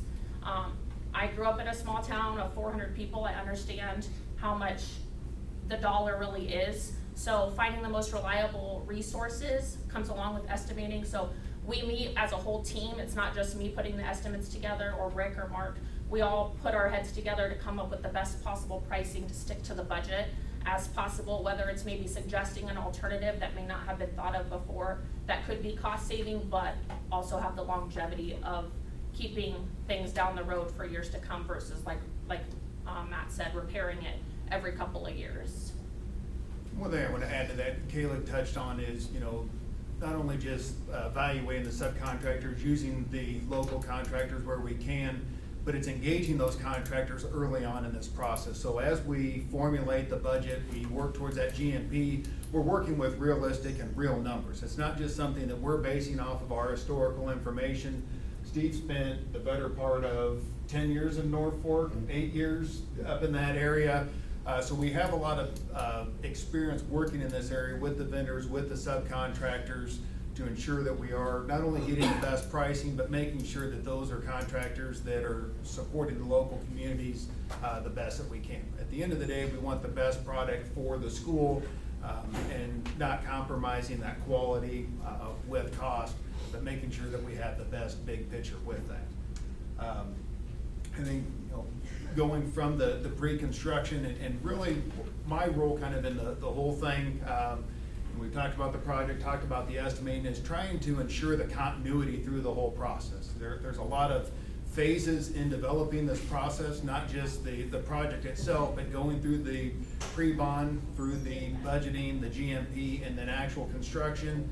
That's one of the things with Kingery, like Rick said, is having that representation at those meetings, but it's not a team that's gonna be here for the pre-bid or the pre-bond and then disappear and it turned over to somebody else. Steve's gonna be involved from day one, Mark's gonna be involved from day one. There'll be some others that kind of phase out as the project gets going. But talking a little bit about the constructability, I guess, Steve, I'll let you talk about, you know, what is it like being on the campus with the active school in session and some of the things that we know are the concerns of the school board. Certainly. As Matt alluded to, I'll be your project superintendent on site. I'm full-time guy in the trenches, I like to call myself. I've had very similar experiences with Ashland Greenwood High School, presented some tremendous high school, middle school, and elementary school, 2 different locations in the city of Ashland, where we had simultaneous additions going on at 2 occupied facilities, and 17-month project. Quite similar yours. We added on a music room, a new dining area, new classroom addition, and a new main entrance to the main high school, and then we did a cafeteria kitchen addition to the elementary school, along with extensive life safety upgrades to the existing facilities as well. Coordinated with the superintendent of schools, Craig Peace, and worked with the local codes officials, the state fire marshal in that case, to make sure that things ran seamlessly through that. Some great challenges. A couple other projects that kind of tie into this one is the Richards Hall Fine Arts facility down on the University of Nebraska campus. Was a complete, it was basically converting a chemical engineering building into a fine arts facility, and adding elevator to a 3-story existing building that was built in 1985, and having to deal with the football crowd and the university collegians floating through all the time. Very tight work site, went seamlessly, and ended up being a successful project. The university was very pleased.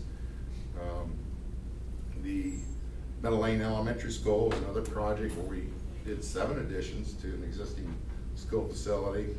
And that was on a Lincoln Public Schools City of Lincoln bond issue as well. And a successful project with Tim Wieskamp, I believe, was the facilities manager that we worked with on that project, who was intimately involved with the process. So we run as your superintendent, we run a safe, clean, organized site. I'm responsible for management of the subcontractors who will be coming from all over the area. There'll be a big satellite of contractors coming from Yankton and Sioux City, and our friends in Norfolk, I'm sure, will be involved, and the local vendors and contractors as well. And I work well with them and nurture them. I'm also in charge of quality control, which plays back to the architect. Every project has specifications and specification requirements, and when you're doing additions or doing standalone structures, in the old days, it was, yeah, it looks pretty good, and away they go. Flat work, board walls, whatever it might be. Now it's more of a babysitting exercise, to be honest with you, because subcontractors don't have the quality of personnel that they had in the past. So we spend whatever time is needed, or I do, with the subcontractors, with pre-construction meetings, with actually getting physically involved with their installations, making sure that they're using a 15 mil high-performance vapor barrier under the slab on grade versus a 10 mil, making sure our rebar clearances are correct, making sure that we're complying with the design documents, which provides you with the best finished product at the end of the project. So I'm going to be your point of contact for the school board, for the community. We're conscious of the interest that will be generated in the community, and we're excited about that. And the superintendent of schools, the principal, the educators themselves, we become part of a team with my way of running a project. So that's what I offer up to this project for Kingery Construction. I'd like to add too, he mentioned Ashland Greenwood. I think after that initial project, we had 3 additions at the middle high school and 1 at the elementary school. We went back, I think, for 2 HVAC upgrades and also a athletics Upgrade that athletic facility as well too. So press box. We love that type of return because, you know, it was just a really, really good working relationship. So one of the keys to any project success is communication. And as we try to allude, we have the communication internally. Steve started to touch on that with the communication, not only with the school officials, but the local community. I'm gonna let Mark and Jude talk a little bit about communication and what that looks like from the project standpoint. So Steve's gonna be on site, kind of the eyes and ears in the trenches, as he said, but we wanna make sure that we convey that, you know, there are others that are providing the communication, some of the technology that we use. Jude, I don't know if you wanna kind of touch on kind of that role that you're gonna play, or let Mark go from there. Yeah, sure. So, Steve Honens will be in charge of, as he said, a lot of communication out in the field. If questions arise that have urgent needs, Steve will be here ready to assist. But what we do from the office side of things is we run weekly owners meetings, as well as have pretty transparent documentation for our day-to-day activities. We utilize a software called Procore, where you have access to photos as well as daily reports of everything that's completed throughout the project. On top of that, I think we tend to do monthly on-site meetings where we can do a walk all together. I know Steve will conduct those as needed or as requested by your staff, but I'd like to stay involved as much as we can throughout the project. You know, we'll still have monthly OAC meetings on the job site so that we can walk the site, talk about stuff. As you said, we kind of found that if we do a weekly Teams meeting with everybody, that, you know, nobody has to travel if they don't want to, but it just lets everybody kind of on a weekly basis stay up to speed on what's going on. Steve will give a quick update. We'll talk about any issues that need to be addressed. We don't have to wait a month to get that out in front of everybody. And then the monthly on-site would be with everybody here where we can walk the site. As far as being project manager, I'll deal with all the paperwork, all the responses to architect, owner, paperwork side of it, pay applications, shop drawings, submittals. He and I work together doing that, RFIs, work directly with Steve on questions. We talk all the time back and forth. If we need to make a trip up here, we do that whenever it's needed, at least once a month, but very often it's twice a month that we can come up. So I'll be the person in the office dealing with that. You won't see me all the time like you'll see Steve, but we're kind of joined at the hip without being physically together. So- And I will say that I've worked with Jude and Mark on the last couple of projects successfully, and the architects and the owners and the end users all were very pleased with their ability to communicate promptly, process submittals, which are critical to your project, make sure that we have the upfront materials procured and on the way. Critical things like concrete mix designs, anchor bolts, structural steel, all the things that come at you in a hurry in the front end of a project. And they're doing a great job in the background for me, and so they're as important as I am at the end of the day as well. So. Yeah, one of the questions that was asked of us to talk about is the tariffs and labor and material shortages. You know, right now we're seeing not a lot of work. There's a lot of people looking for work, so it's really good. A year from now, you know, who knows? But I think what we can anticipate is that the tariffs will probably have settled down. They'll be what they are is what they are. I can give you an example, you know, of a project we did. We did in Party 2 up in Windside. We were actually in a bid project. We were the low bidder. We worked with that district for probably about 3 months trying to get it down to a budget that they wanted to do that project with. And they decided to wait a year. They waited a year, and so they rebid it. Different contractor got it.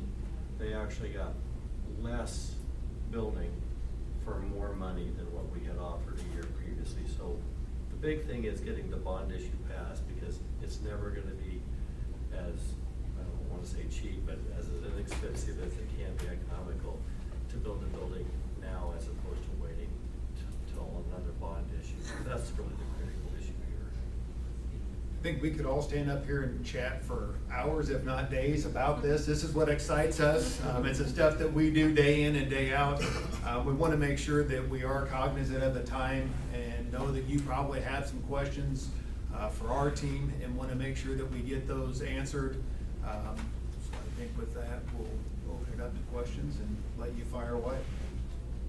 Okay, we're majority ag land stakeholder base, and so that's always maybe a greater challenge, I guess, because they bear you know, quite a burden. So strategies that you've been successful with to gain support from those who otherwise, you know, would generally not be in favor of raising their own taxes. I think that Rick kind of touched on that at the beginning. You know, part of it is and we were talking, preparing for this, is we're gonna ask a lot of questions. And that's what it is. We need to make sure that we have the understanding that all of you do day in and day out. You know, Lisa's probably a little bit closer to the pulse here of what's actually happening right here in this community with close friends. But as we've started to prepare for this, we found that some of our partners, some of the consultants we work with, some of the subcontractors that we work with have direct ties to this community as well. And I think that's where it's more than just the few of us that are in this room. It becomes a whole community approach to this, where we'll be working close with the architect, working close with all of you to get that information and get that out there. You know, coming up with what is the best strategy to, I'm going out on a limb here, and I would say everybody in this room supporting this. It's how do we get the people that maybe aren't supporting this. Lisa, I'll let you touch on that just a little bit, because you kind of brought some great ideas to our discussions of the community involvement and what that looks like. Correct. Some of you might know from the past 3 years I was the BGMA coordinator. So I've had a lot of outreach in the community along the BGMA. So my background is construction. I've been in construction all my life.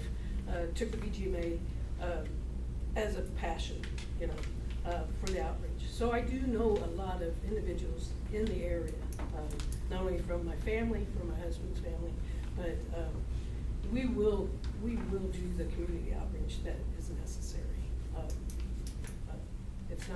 It's not just saying what we're going to do, but if a survey needs to be done, if we need to feel what the pulse is, you know, as we're doing the bond issue. We can do that. Who are I mean, one of the questions that we would ask, who are those major players in that ag portion of the community that we can go talk to individually and say, okay, you're a leader in what you do, where are you at? What would you support? You know, will I support anything? Again, getting the facts to them is what, you guys, I assume you have someone that's running your bond issue already, Davidson or somebody like that. You know, what are the facts? What's the levying out? I mean, those are things that we don't know, but having those one-on-ones, trying to find out from those influential people that maybe others will follow, that we can say, okay, where are you? And what would you support? Well, and not only that, a lot of our team grew up in a very ag-centric community. I grew up in the Sandhills, ranching, farming. Mark's from the Valentine area, ranching, farming. So a lot of us know how important it is for ag-centric communities to be able to go out and reach out to them and talk to them. With whether it's just me and Lisa or a couple of our team members just going out and doing, like if you're having a community event, doing a little outreach to be able to communicate to them, well, what is your opinion on this? How can we help you? Kind of thing like that as well. From a strategy standpoint, I think one of the key things here is, while we're not fundraising, we are fundraising to an extent, and it's, you know, how do we build that momentum to where it's the snowball at the top of the hill that starts to get that momentum? You know, as Rick said, it's identifying some of those key players, not only that greatly support it, but maybe some of the naysayers that maybe aren't completely to one side, but we can get them a little bit more to the middle and start to build that momentum. And it's those one-on-one conversations, and hopefully it just continues to get more momentum. And really that's what we're here to do, is continue to provide that fuel, the needed resources, the needed information, so that people are informed about really what this means for the Plainview community. I mean, I had made some notes. I mean, what are important to the voters? Well, first of all, the biggest challenge is you're gonna raise my taxes. I think that's the biggest thing against any of this. And so what does that really look like? What's the common ground? Is athletics important to the community and to the ag people? Growth, student safety. And I know there's a possibility of a community center where people could come in from the community. Will the ag people support that? So looking at all those different aspects, along with the things that probably really need to get done, are things that we would be talking about. We need to ask a lot of questions, and that's one thing we'll do. You get tired of us asking questions, or they will too. But, you know, we need to know what's the hot button for certain people. What, you know, do they have kids? Do they have grandkids that are going to come to school? You know, do they want to support that, or you know, what would get them involved with the school project, and not just, no, I don't think I want to do that, something like that. We need to know what that is, and then be able to bring the information to them and show them what they're going to get for their money. Answer your question adequately? Okay. With the scope of a project like this, where there's demolition, additions, renovations, all that, you know, there could be phases to it, but taking into consideration that there's gonna be kids in the school and teachers and staff, and you guys have a specific safety plan in mind for a project like that, where you're gonna do something very specific to keep those kids safe, or just put up caution tape, or? Steve would be best. So, in our previous experiences in similar situations, I'll go back to Ashland Greenwood, I think, because it had it happen in that two campuses, so to speak. But we worked together with the local codes officials, the school administrators, the state fire marshal, and we would build lighted, fire-rated walkways, provide access for the students through the construction areas at times. In the case of the elementary school and the high school, because of the main entrance, we had the main thrush of students tracking right through the construction site, but in a very safe way. They had a protected walkway, It's covered tunnel, basically built tunnels that were big enough to handle 2 directions of traffic. Put together that plan with the, like I said, the local school and codes officials and the state fire marshal, and we'd move our tunnel around as needed. We built, just as an example, we built, it was, I don't wanna say it was 80 feet long, 100 maybe. And we built it in sections so that we could pick it up with our forklift, move it, reassemble it, bring the power over to run the lights on both sides of the walkway. And we did that for 17 months straight up there. Till towards the end of the project, we were finished enough where it wasn't a need. But for the first 2/3 of the project, we utilized temporary walkways and had 0 incidents. And the blessing of the school board and the school administrators and the local codes officials and the fire marshal, which are all important as you're tracking through this. So. One of the other key pieces to this is the communication that we keep going back to, because as we've alluded to with the construction, we have the students, but this is a focal point of the community. Construction will be taking place during football season, baseball season, with other activities, things in the gym, so it's more than just protecting the students, it's protecting anybody that's here.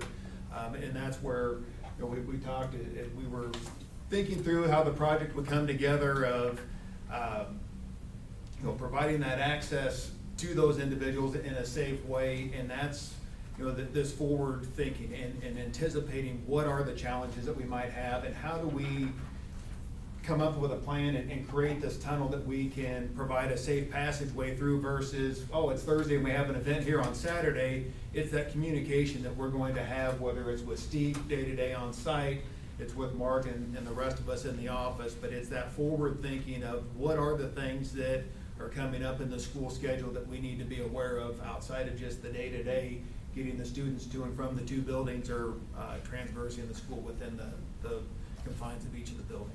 And then also it would be looking at, we've got a 3-month summer period, so those areas that might not lend itself well to doing it that, try to attack those areas during those summer months when we're not occupied. We'll create a schedule at the beginning too, and we'll look at, you know, okay, what tasks may be going on at a certain time. You know, Steve will do a 3-week look ahead, and he'll talk to everybody, and is there a basketball tournament going on? We need to think about working in this area. You know, is there a band, you know, concert or whatever going on? And we need to think about, okay, how do we work around that? So if we're looking ahead and talking to, you know, the faculty and the superintendent and everybody, Steve will work around those things and we'll plan accordingly so that we're not in areas where we need to stay out of for certain things, and then know when we can get in those areas. Jackhammers are great percussion instruments, but probably not what your band director's looking for. What else? Once our overall scope is defined better, then we'll put together a plan. We'll show the school board and school administrators the plan. That we've already looked at a lot of stuff, like tearing down the existing 1920 building without destroying the bus barn, access back and forth between the high school and the elementary school, the building in between. We're gonna shut down Woodland to build that building. Staging, we're thinking staging off to the northeast. We've spent a lot of time already looking at potential situations or the hypothetical what we end up doing. If we do the full-blown $40 million full Monty, then our strategy will be really actually easier, because we're not slicing and dicing so much with what's going on with the existing facilities. It's just more defined that way. If it's a piecemeal where we're doing the new vestibule and tearing down the old building and building the wrestling area, depending on how you do that, then you gotta strategize a little more.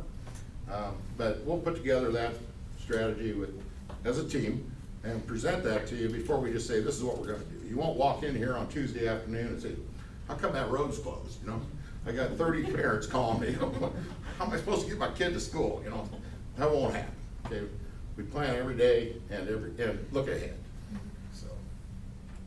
You know, I've got a question for you as it pertains to cost estimating and specifically pre-bond, because that's a big part of this, you know. I've got a role to try to help define what the buildings are, but then you have a role of helping put forth the cost estimating portion of it. But what are some of your strategies, what are the things that you do in a pre-bond setting to try to help bring that level of understanding with regards to cost estimating? Well, the first step I do is I never do it alone. I take the, been in construction for 10 years, but I know when to go to the people who've done.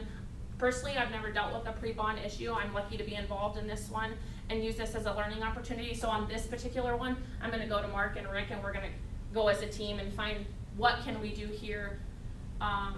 Again, it's gonna be like, okay, well, what can we do to, say you present something as a team, we're like, well, maybe if we do this a little bit different, we go back to you and maybe we can do a little cost saving there, but the product itself is still gonna have the longevity and lifetime that we need it to do. So little things like that, getting efficiency. You don't wanna put up a new building and then pay a ton in electrical every month just to heat it and cool it. We know we live in Nebraska, it gets cold, heat bills aren't cheap.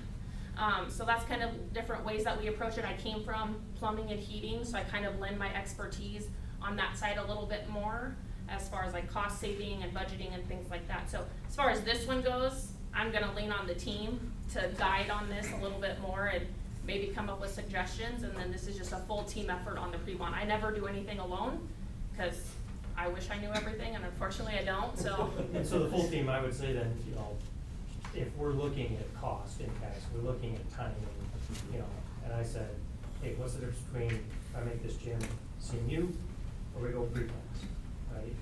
You're comfortable bringing those ideas and what the differences Oh, would yeah. be. You know, and the thing about the example that you had was, masonry's great. It's a dying industry. It really is, trying to find people to do it. Precast is great, goes up quick, but the time frame to get the precast, you know, again, that might be one of those items we say, hey, we need to pre-order this, we need to get that designed, because it's a long lead time item, whereas you can go buy a block down at Home Depot or Menards, buy as many as you want, but the skilled craftsman might not be there, so those are things that we weigh on. And I think one thing that, you know, we keep talking about our team, but really this is a team of, it's the architect, the owner, and us doing this together. If we don't work as a team, we aren't successful at the end. So we're gonna work with you guys as the architect, the designer, and bring our expertise as far as a contractor to look at those different things, and you'll have ideas. You gotta, this is a design, we're not gonna come in and say, well, now, let's just put up a metal building because we don't like your design. We're gonna take your design and give all the information we can so that the team then can make an educated decision on, do we go this way, do we go this way, do we use this material, that material? So again, we have to work together, nothing ever works at the end. Yeah, that goes back to just asking the questions. I mean, you're never gonna get the best cost if you don't ask the questions. Assuming, you know what to say about assuming things, my grandpa always said, so I always ask any question necessary to figure out, like you said, the cost savings to that. It's just asking the questions. I think one of the other key pieces, you know, we talk about cost because that's the hard resource that we have to come up with is the money. But schedule is another important aspect, especially for a school. I mean, we've had a couple of projects that are school related that getting wrapped up down to the wire to ensure that school gets open on time. So that is something that does come into play in this entire process, because the last thing we want to do is say, hey, we're not going to meet that schedule and you can't start school August 1st, September 1st, whatever that is. That would be a nightmare for you and would not look good on us. And that's part of what has allowed Kingery to have the successes we have. Be in business for over 100 years is because we deliver on the projects, we deliver on the commitments that we make, and we work with our partners, you know, internally with our team, but as Mark said, the external team as well, to ensure that we're giving you the most cost-effective solution, but at the same time providing the constructability input to say, well, we might save some money here, but it's gonna delay the schedule this much. Now we need to figure out another place where we can make up that money to find it. It's really a balancing act between the schedule, the budget, and what it is that you desire in the end. head up community outreach? Which one of your staff members, is it, or do you have a team? Or? It's probably. Probably Lisa. Because she's from the area, but we'll all be involved. I mean, Right. we're not gonna just walk away and leave her on an island. On an island by herself. I guess, but she knows the area, she knows the people, she lives in Pierce. I live in Pierce. She knows the area. I know a lot of people. You know, I was in Norfolk for 28 years, I know a lot of contractors around. So Steve worked in Norfolk for a long time. So I think between us, we all know people, but Lisa would probably be. And another aspect, if I may not interrupt, but I'm a superintendent, I'm allowed to. The person that put together the packet that we handed out today is head of our marketing in Lincoln, and her name's Jessie, and she will become an integral part of our marketing campaign, if you want to call it that, for the bond issue. She's sharp and has some good ideas, some good ways of reaching out to people and that are unique, and we utilize her skills that way a lot. So. And I guess I was gonna go kind of that same point here. We would have loved to bring the whole office, because that's really what you get when you bring on Kingery. Unfortunately, we don't have a nice bus like you guys have. We would have had a lot of Kingery pickup trucks out front. But you truly are getting the team. And again, one of the things that sets Kingery aside from a lot of the other contractors that I know that were at the pre-bid meeting is an intimate relationship isn't the right word, but you get people through all aspects of the company. You're not just another number in our system. You have the resources of our marketing team. We can build the buildings. We can go through that process, but having the people that can do the stuff that's going to grab the community's attention, provide the talking points, that it's really there to support the efforts, because we know without the bond, there isn't a project for us to build. I'm glad you said that. You've talked an awful lot about how you can do a great job building us a school, but I haven't heard a whole lot on how you can get us over the hump on getting votes. And I guess I want to hear just a couple more minutes anyway on what specific things we're talking about. This, there might be a very organized, concerted effort from some individuals anyway that might try to beat this bond busters. Mm-hmm. Yep. Anyway, hired hands, hired guns, anyway, come in. Did we talk anyway. about Pierce very much yet? We had one just down the road. Yeah, that passed like 2 weeks ago, it failed, right? Do you have any experience on helping sway the public anyway away from those kind of influences? It's probably a more complex answer than it's just communication, but what it is, and Rick kind of alluded to this at the very beginning, it's figuring out what are those pain points, and the airwaves isn't the right word, because there's more than just the radio. There's a lot of different touch points out there, but it's getting the correct information out there. A lot of us live in the Lincoln and Lancaster County, and there's school bonds, there's sales tax, there's all these things that people are either for or against, and affect the construction community, affect families differently, and where people start leaning one side or the other is when they get that misinformation. And I think that's one of the key pieces to that, is making sure that we do our due diligence to get the facts, get that information out there. But it's not just a Facebook blitz, it's not just building a website, it's not sitting in the coffee shop and answering questions. It's gonna have to be a multifaceted approach to how we do that, and making sure that it is realistic. What Rick kind of pointed that out is, we have the necessity budget, and that was kind of outlined in the project audit of here's the things that have to be done just to make this a safe environment. But we also want to make sure that, as Steve said, the full money, if we could get as much money as we needed, if somebody hits this Powerball here in Plainview this week, and we can do the $40 million project, great, here's all the things we can do. But what becomes that realistic number that the community will support? Because I think that's what it is. It's finding where that number is that they will support, and then working with the design team, working with our team to come up with what does that look like realistically for this dollar amount. What does the school get to meet those life safety requirements, but then push to get as much of that These are the things we would like to see. These are the things that are gonna drive us 50 years into the future.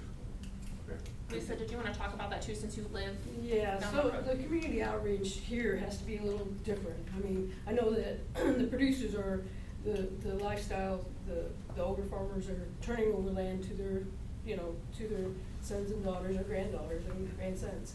And so you kind of have to touch upon what the community, what the ag culture is doing right now. Is it farmers that don't have any children in school in Plainview, or is it younger families, raising their kids, and they go to school here? So you kind of have to look at both avenues, because I've talked to a few of them already, and I know the ones that don't have kids, they're like, no, they ain't gonna pass it. But I've talked to those that have kids, and they're on board. Some of them are on board. So I've already started doing my outreach. It's just, it's something, Pierce was a whole different ballgame. It was more of a cosmetic fix. They wanted a campus. They weren't really adding any classrooms, really no value. So that was what was with Pierce versus your project. You know, there's a necessity here, so that can be a direct verbiage that we use. Those are some of the questions we have to ask. One, you gotta tell us, some of this stuff as to, you know, what are the demographics, what are the hot buttons, what do people like or not like, or want or not want, you know, you know, when I was, in Norfolk, we built Lutheran High School there, and, you know, it was, well, we need to build the gym, because we gotta have the sports. And classrooms were important, but there were some people that were big donors that said, we gotta have the gym. And other schools you go to, people don't care about the gym, it's classroom space. If you don't have the classroom space, that's what the kids are there for, that's number one. So those are things we have to understand, and then if we understand those things, we know how to talk to people and address their questions. But we have to get educated first on exactly what are maybe the stumbling blocks for something. So if I hire you, then how soon do you get boots on the ground and start that process, asking questions? Right away. Right. So, right away. I've been in your elementary school, and I know those kids move around, and it's just terrible. So if they could have a set classroom, a home classroom, you know, that builds something. I've watched, you know, I've been in with the presentations for the groundwater, and they're small and they're crowded. And if we could get the price of corn to go up, we will. We'll work on that too.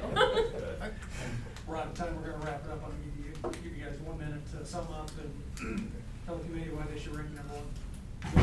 I think, one last comment on that, I think it's not a one size fits all. And I think that's really what it is with this. There isn't a set design, there's a lot of ideas and what we want, what the school would like to do. It's how do you find the right partner, which is Kingery, to come in, provide the pre-bond, the pre-construction and the construction services, that at the end of the day, you're going to get what it is that you need, not only for today, but something that is going to take this, you know, school system into the future.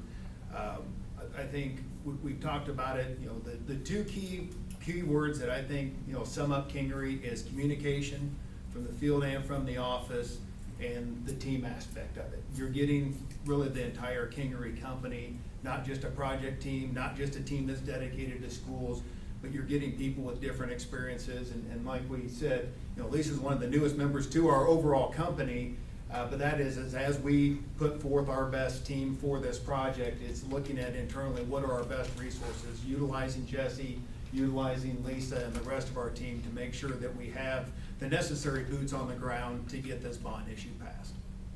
You're getting newest to oldest. I'd like to add one thing to that if I could. In my time working with Kingery Construction, which is considerable, not once in my career have I had to compromise my ethics or my morals in working for Kingery. Our bills are paid. We're a solid company that way, and that's why I'm still with it. So I'm proud of them. And that's why I joined it. Okay. Thank you, everyone. Thank you so much. Thank you. I don't have that far to go. Yeah, you might not.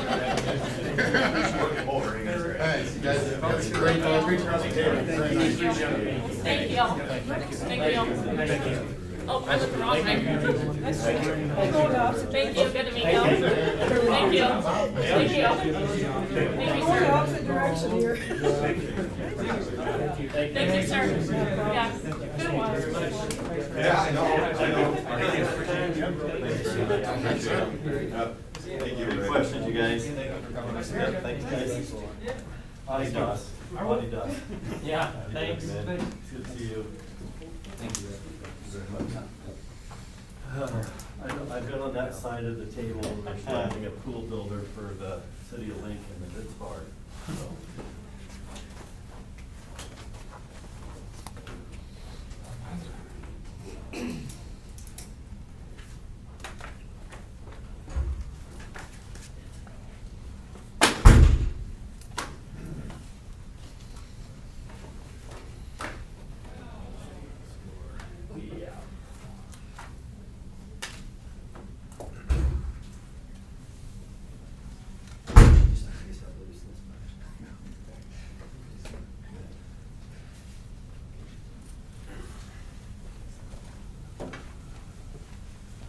Do it hurt. One more.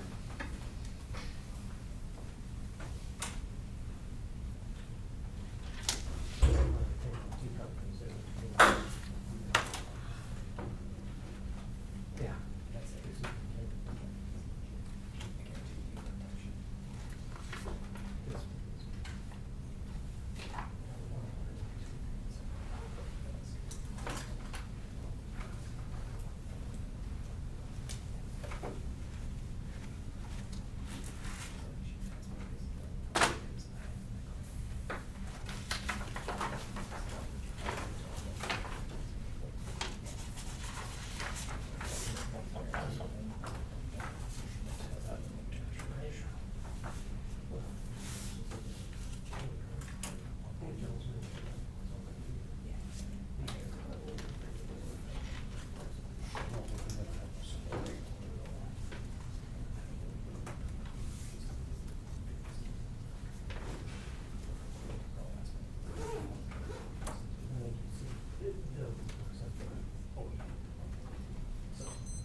Hurts in Montgomery shop. Hey, we can go there. Did you meet oh, 12? Yeah. I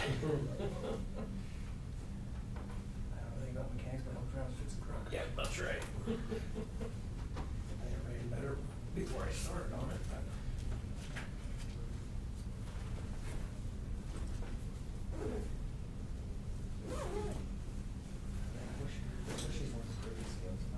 What's wrong with the trailer last night? We were following the girls home. They must have passed us in our park, we were, I was potentially home to our father's rigs on the company. I said, you better text her and tell her that, trailer lights ain't working. Little trailer that she got from her sister? They stopped in Pierce. Yeah. They had turn signals and brake lights, but then they pulled into Pearson. I don't know if the plug-in just wasn't tight, but then they all came on. That's Yep.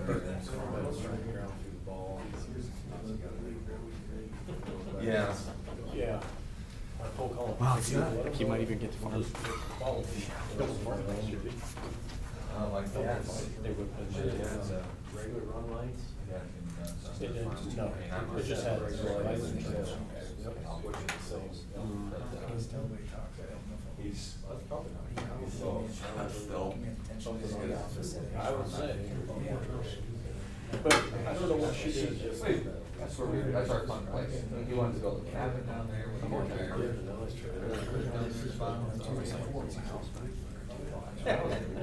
If I thought I was gonna build a house, like a big middle, there's like a farm area, pasture area. I've always been inspired to build a house up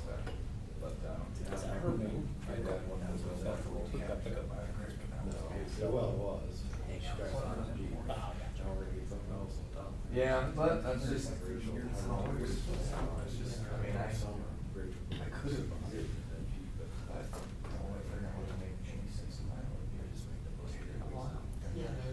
I would have died inside doing that, you know. I mean, this wasn't worth doing. And I'm not. It's not. Just a shit. That's not like, that's just. You know, you just punch right down. The filter's loaded up on it. Not anymore. I catch I drive by, I just say, yeah. No. Well, we'll see what happens. I'm not sure, I hope he finds water. You just told me. I said, no, with you. Yeah, I don't know. I said, if I catch it, I said. What I would have probably done if I bought it, was I was gonna leave the, that north 33-acre field as it was. And then I was gonna put, where he's talking about putting pivot, he's right. I was gonna try and find water, pivot there, she'll wipe it, you know, basically out here. Down about here, including, I mean, you might have to take out a couple of trees. But, it would. Yeah, you can use it. Yeah, yeah, cause you have. Would you tell them 7:05 or 7:09? 7:10. I told my dad. Which is good. So that's good, because that's why they're gonna wait next. There you go. That should do. Stretch the leg. Get ready to go, fresh.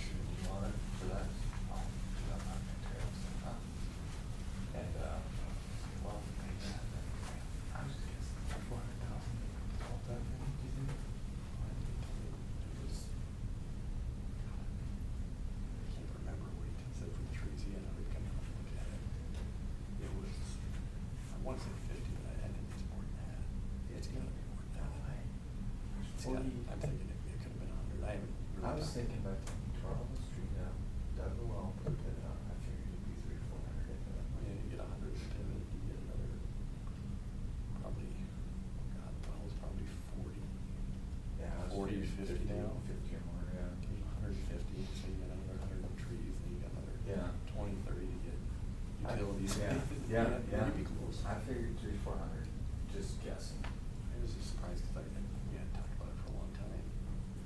I kind of thought it was on the back burner. I was like, well, we got 20 more. Like, really? Yeah. I can show you my soil samples, it's not good, but I mean, if you get water on it, if you get good water, you'll be okay, but, I mean, pH is below 5 in a lot of it, in Lyman. CECs, it's real variable, you know, go to the south end of that border, that dry line stuff, if they turn 30 bushels, you know, this year it'll be up there over 10 bushels. But then they'll get on those sand knobs. Oh, yeah. It's Keep like this year, anything. 0 out. It's about, it's like a lot of ground. Yeah, it's pretty variable. Yeah, good spots in the past. I know my dad's home quarter there has 8 different soil types on it. That's pretty average for most of the farms.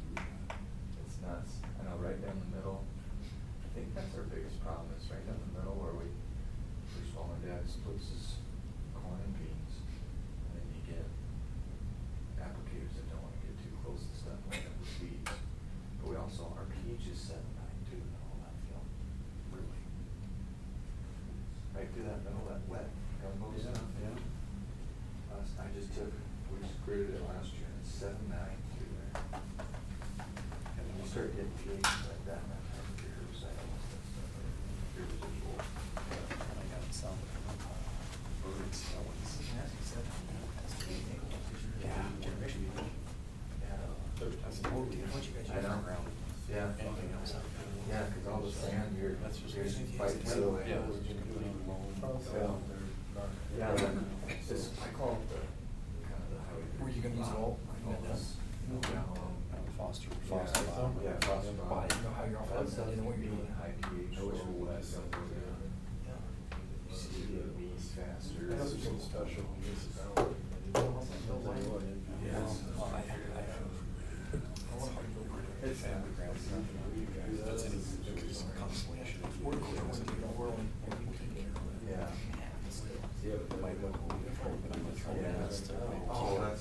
gotta do what you gotta do.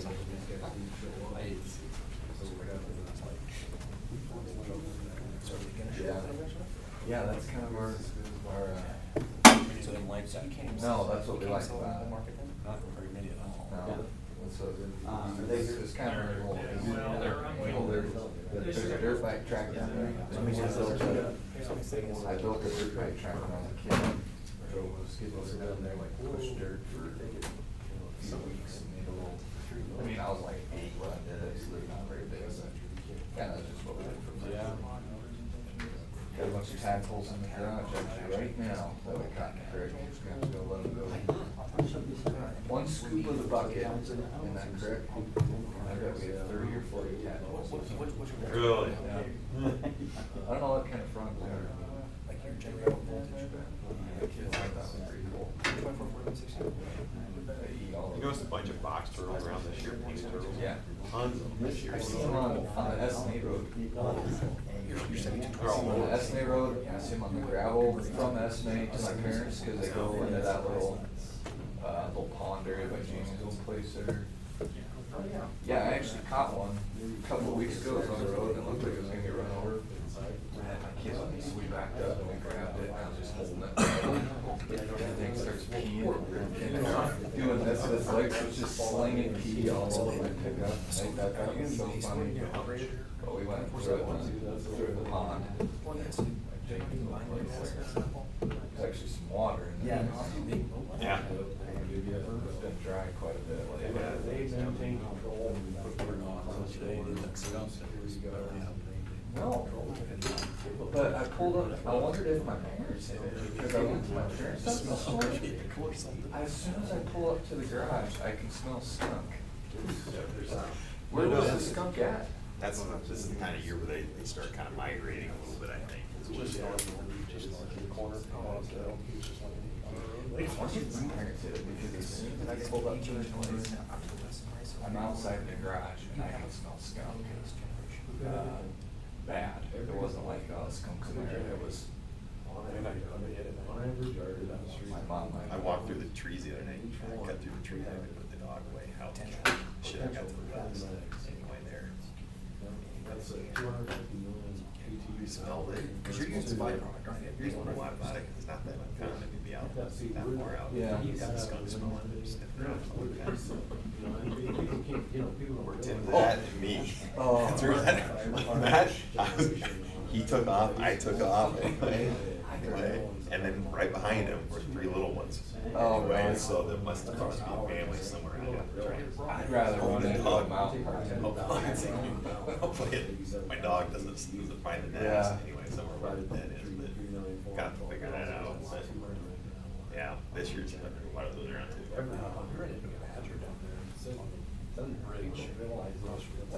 Yeah. You had a badger digging a hole over there, and right there by the stop, you go down that south little triangle that you irrigate, and there was it was a big old boy. He put his head up and he just kept on digging, and for about 2 days straight, he was there. So, Really?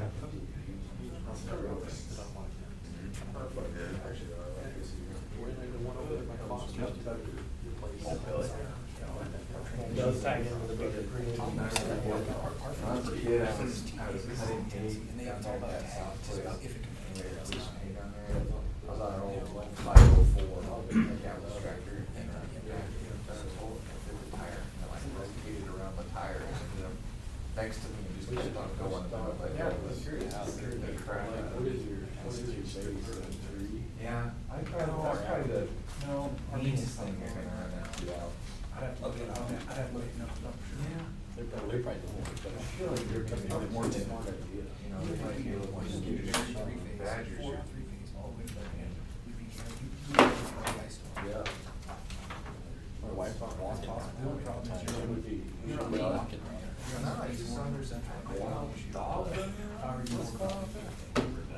You didn't see that, it was on Facebook yesterday. Yeah.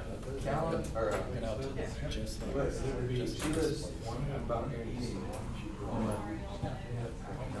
I've got guys who know this, 10 minutes apart, a bunch of them, we might have had. Something about it, yeah. All right, thanks. Yeah, bucket, sorry. She said, like, really? I'll just take these home. You guys can Hey, cook Jeff. these up, take these home. What's that? Yeah, I'm not sure, but I'll take that. Good. John Wazer. We'll just, How are you? we'll just Line up. we'll just line up. Very good, all right. Looking straight in the light. We'll give that to Bree, she's been more responsible than I am. Advance, send it on. Thanks for having us. All right, we'll go ahead and introduce the committee, and we'll start over here this time. Yeah, I'm Tim Rasmussen, the president. Wyatt Throm, vice president, board. Kate Alexander, school board. South Harbor Community. Travis Montgomery, community. Bob Soka, architect. Jeremy Tarr, community. And Darren, school superintendent. Your show. Thanks for having us. Glad to be in Plainview this evening. We're Houseman Construction. Project's been on our radar for a while, which has been great because we've had a chance to get Jeff and some of our other team members to some meetings. So it's great to come into something like this, having a little bit of background on what you're trying to get done and what you've done in the past. It puts us in a little better position to discuss it. So it was good to be able to attend some of those. Project definitely fits our wheelhouse really, really well. I just counted it up when we were eating dinner at Mary's before this. I think we worked with 18 different school districts, kind of in the area from Columbus up to the South Dakota border. In all different phases, and some of those projects we've been involved in passing the bond, the project's done.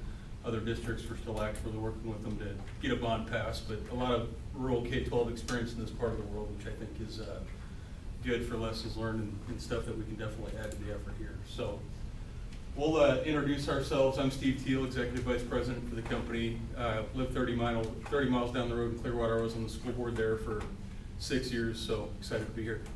I'm John Weezer, Senior Project Manager in our Norfolk office. I really work from pre-bond all the way through construction and facilitate all the information through our team throughout that whole process and the design team and the owner. Jeff Berger, as many of you know, Plainview native, do business development for Hausman with focus on the community engagement piece. Obviously, it's pretty exciting to be here just for not only the opportunity for Hausman as a project that we want to have, but obviously being my high school is pretty exciting and pretty personal. So excited to have the opportunity to help make it a successful project. Frank Hackey, new project superintendent. Currently working on an addition remodel in high school in Bancroft with Dr. Cerny. Live in Randolph, just down the road a bit, and I'd be the guy with boots on the ground every day and day-to-day operations. I'm Mark Munford, pre-bond manager with Hausman. Been involved with dozens of successful elections over the last 25 years in the state of Nebraska.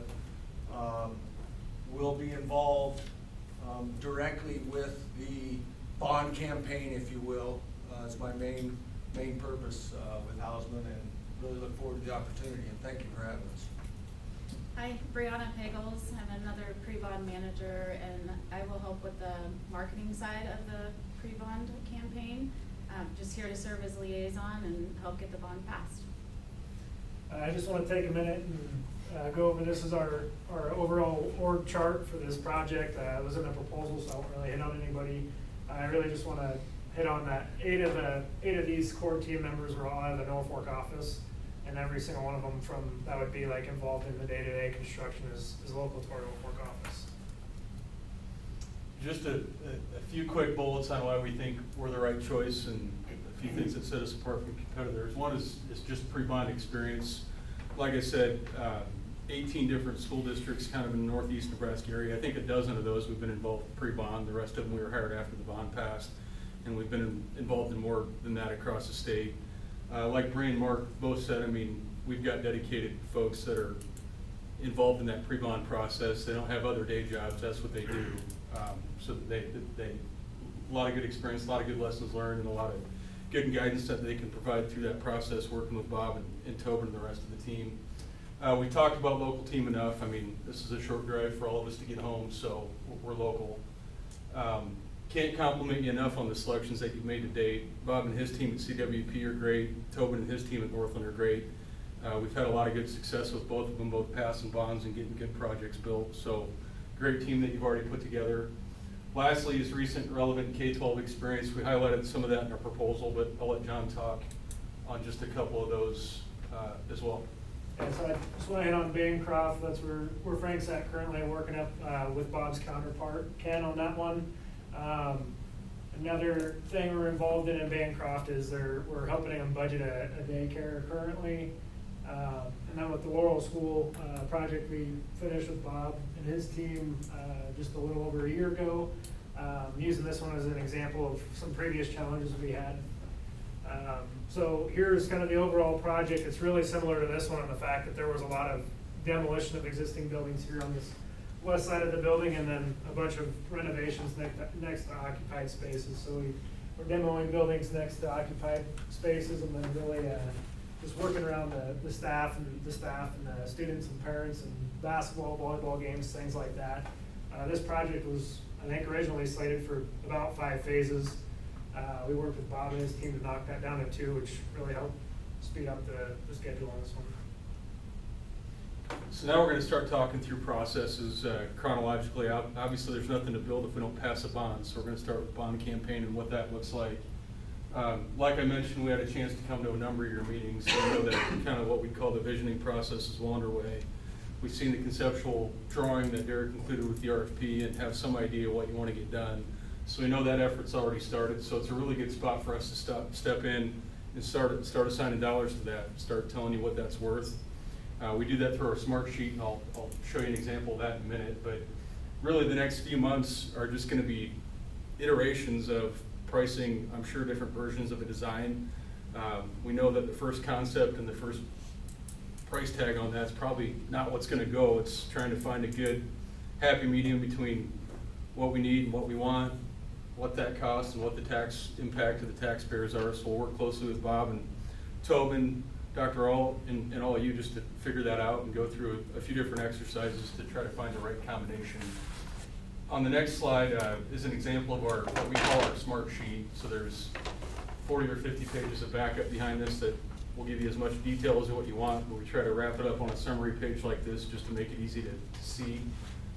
So oftentimes what we'll do, and this is an example from Wayne, is we'll kind of break different components within a project down into kind of a menu. So you can see what the gym's worth versus a middle school renovation versus a daycare addition, and just see where all the dollars and cents are at, which really helps promote good discussion and make good decisions as we go through that. The other thing I'd point out here is we're not just looking at construction cost, we're looking at overall project cost. So at the bottom of the page, you can see we have things that are outside of a construction contract, like bond issuance, design fees, fixtures, furniture, and equipment. Basically everything it's going to take to make the facility ready to go, turnkey for students and staff to move in once construction's complete. While this is all going on, Bree and Mark are working on information campaign and getting that ramped up, so I'll let Mark start with that. So you can see, once the board has come to pass the resolution calling the election, we'll dive right in with pre-bond timeline. Some key factors that we're aware of and that we know right now. We've got 1,328 registered voters in the district currently. Obviously, people could be added or deleted, but we know we have 1,328. Assuming a 75% voter turnout, which is quite a good turnout, you'd need about just shy of 500 votes to pass. 499 is the number.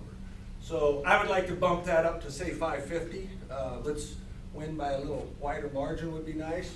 But we do know that. Some other outside influences we can talk about. Neighboring district had the local Farm Bureau, not the agent, not the insurance agent, but the Farm Bureau folks come in and economists came in and really kind of raised heck with that campaign. And it had a lot of information that was not factual that was put out there. It was kind of tough to put that firestorm out, and it's something that we are aware of. We probably anticipate seeing that again, being how it's so close to where we are, and so we need to keep that in mind and be aware of that. Also, Copperhead Consulting, individual named Paul Dorr, was hired by, I believe, a local area farmer, if you will, and I'd seen him before 20 years ago in Ord, and Ord took him head on, didn't attack him personally, but basically discounted him as an outsider, and they did a nice job and passed that bond election. He came in and actually, I think, coached up the individual, and we gave us some fits. And I think it was very detrimental to their efforts down in our neighboring district there. So we're aware of that, and I think that we need to look at every option and strategies to try to overcome that. I think we'll see him again, quite frankly. Also, we're aware of the current agricultural economic conditions. You know, where commodity prices aren't great, inputs are up. We get that. Hopefully those are short-term concerns. What we're looking at doing here, what the school is looking at doing, is a long-term solution. It's a 30 to 50-year solution for Plainview School District. And so hopefully people will keep that in mind, and it's not just a short-term issue that we're dealing with here. So if you go over on the right side, 10 to 12 week, basically campaign, for lack of a better term. This is very generic information on kind of some of the stuff we'll go through. You can see that there, but at this point in time, I'll hand it to Bree, and she'll kind of touch some more on some other mediums we use to reach the people.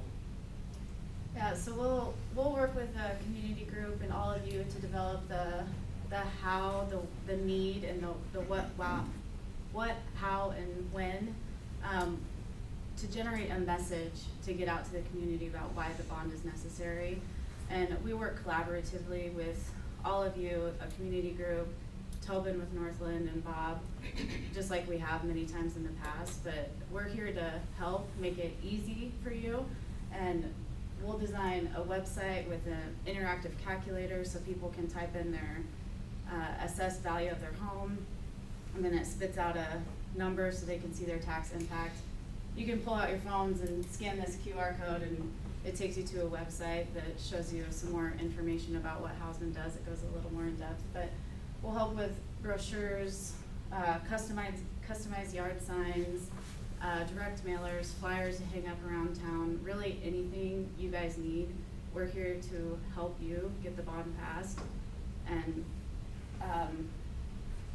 knowing that we need to target 500 registered voters will also help generate a voter registration campaign and really hone in on those vote yes people and target people that aren't registered to vote and get them registered to vote if they're yes votes, and keep following up to make sure that those people are voting. So again, we're just here to help you in any way possible and provide guidance on things that have worked in the past and what hasn't. So I think one of the things that makes Hausman a little bit unique from the bond passing percentage that we've had is it's very detailed to the group we're working with. And so obviously we call it the Pirate Action Plan, and it's not, obviously this isn't anything that's set in stone. This is when we're gonna work with the community group. But I mean, we're detailed all the way to when we're printing flyers, when we're mailing out different types of mailing, social media. We take into consideration the school calendar, activity calendar. So hey, if there's the wrestling invite at Plainview, that might be a great opportunity for a couple of us to be there, have an informational booth, answer any questions possible. We got different locations, so not only in Plainview, we know there's a fair amount of voters in Brunswick. So if we could get a group in Brunswick at some point to be there on a Saturday morning, whatever it might be. So there's just a lot more details that go into what we're gonna do specifically for Plainview and how we're really gonna work with you guys in the community group on where we're gonna have the most success in getting in front of the most people. On top of all this, obviously we're gonna have weekly meetings with the committee on, hey, here's where we're at, here's where we've had impacts on the social media, here's the flyers we're going out. They're again all specialized towards Plainview. So everything we've talked about so far is what leads to a successful bond vote. And once that bond vote's passed, that's when Bob and his team really hit the ground running with design. And that's when we hit the ground running with budgeting. So we'll provide regular budget updates to stay on track and keep our finger on the pulse of the market so we can maximize the bond dollars that you all have gotten passed.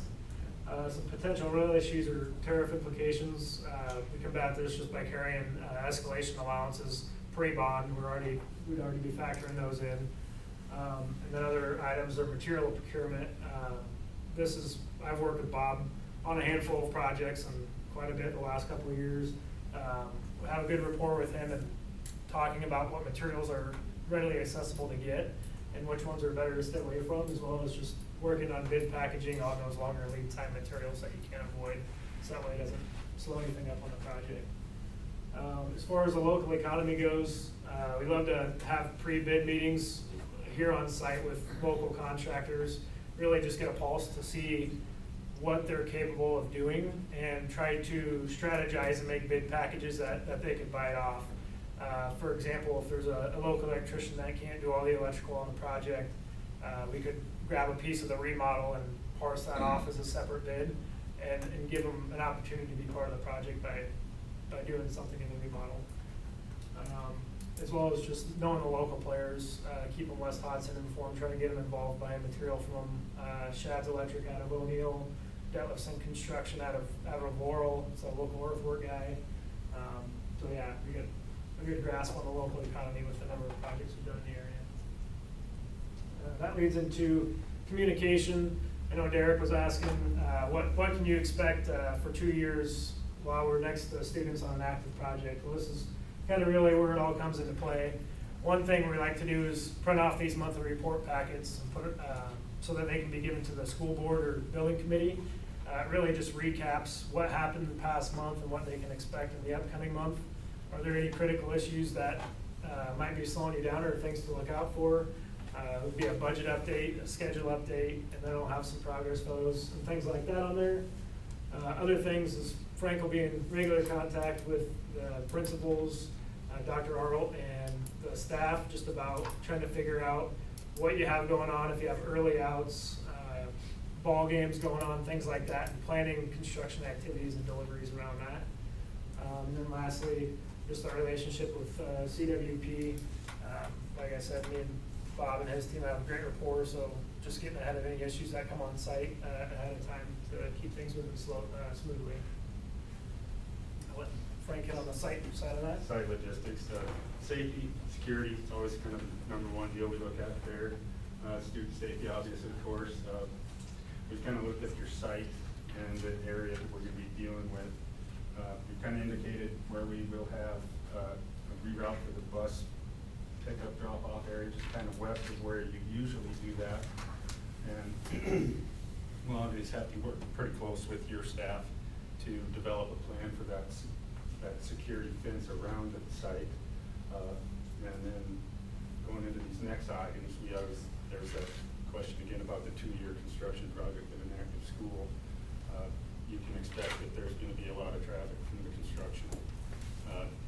Try to minimize that by having a construction entrance that is established and set delivery times, and we'll work with your staff on those delivery times as well. We'll also have dusty, dirty, muddy conditions at some point. We just work with daily cleanup and maybe more than once a day. And we also have the noise, especially with remodels, renovations, any of that, demolition. We just kind of want to make sure we're working with your staff if there's any special testings that are going on, or if there's really loud noises that we're going to be making, we can work after hours on those remodels or such things as that. And then going into the good neighbor, just trying to keep as much traffic out of the residential areas as we can. Keep that kind of thing. How are we doing on time here? Okay. Another preliminary, or the schedule is just preliminary now, so this is an example, but so September contractor selections from there, you're really working through a little bit of conceptual design, the pre-bond meetings, the bond passes, Bob's team really gets going, issuing some bid packages for construction to start in September, and then construction occurring through to July of 28. We think that if we could get involved and get to know the staff and the needs of what is needed for this project, it could be one of those opportunities where there could be some duration saved there after we get to know what we're dealing with, kind of like we did in Laurel. Finally, I went to, just hit on final. If you go back to schedule just for a second, we've obviously based a lot of what we're talking about on a February bond. Obviously, we know next spring May is an option too, so I mean, we haven't looked at that as well, but just wanted to use February to keep the conversation a little more straightforward versus trying to compare two. Everything we've talked about right now leads to a successful project, so that's why we've come to final completion here. Turning over this project is our main priority in a fashion that is seamless to the owner. Really owner training, getting them all the files and things that they need as far as operations and maintenance manuals and just product add-on stuff we use so they can get some more down in the future if needed.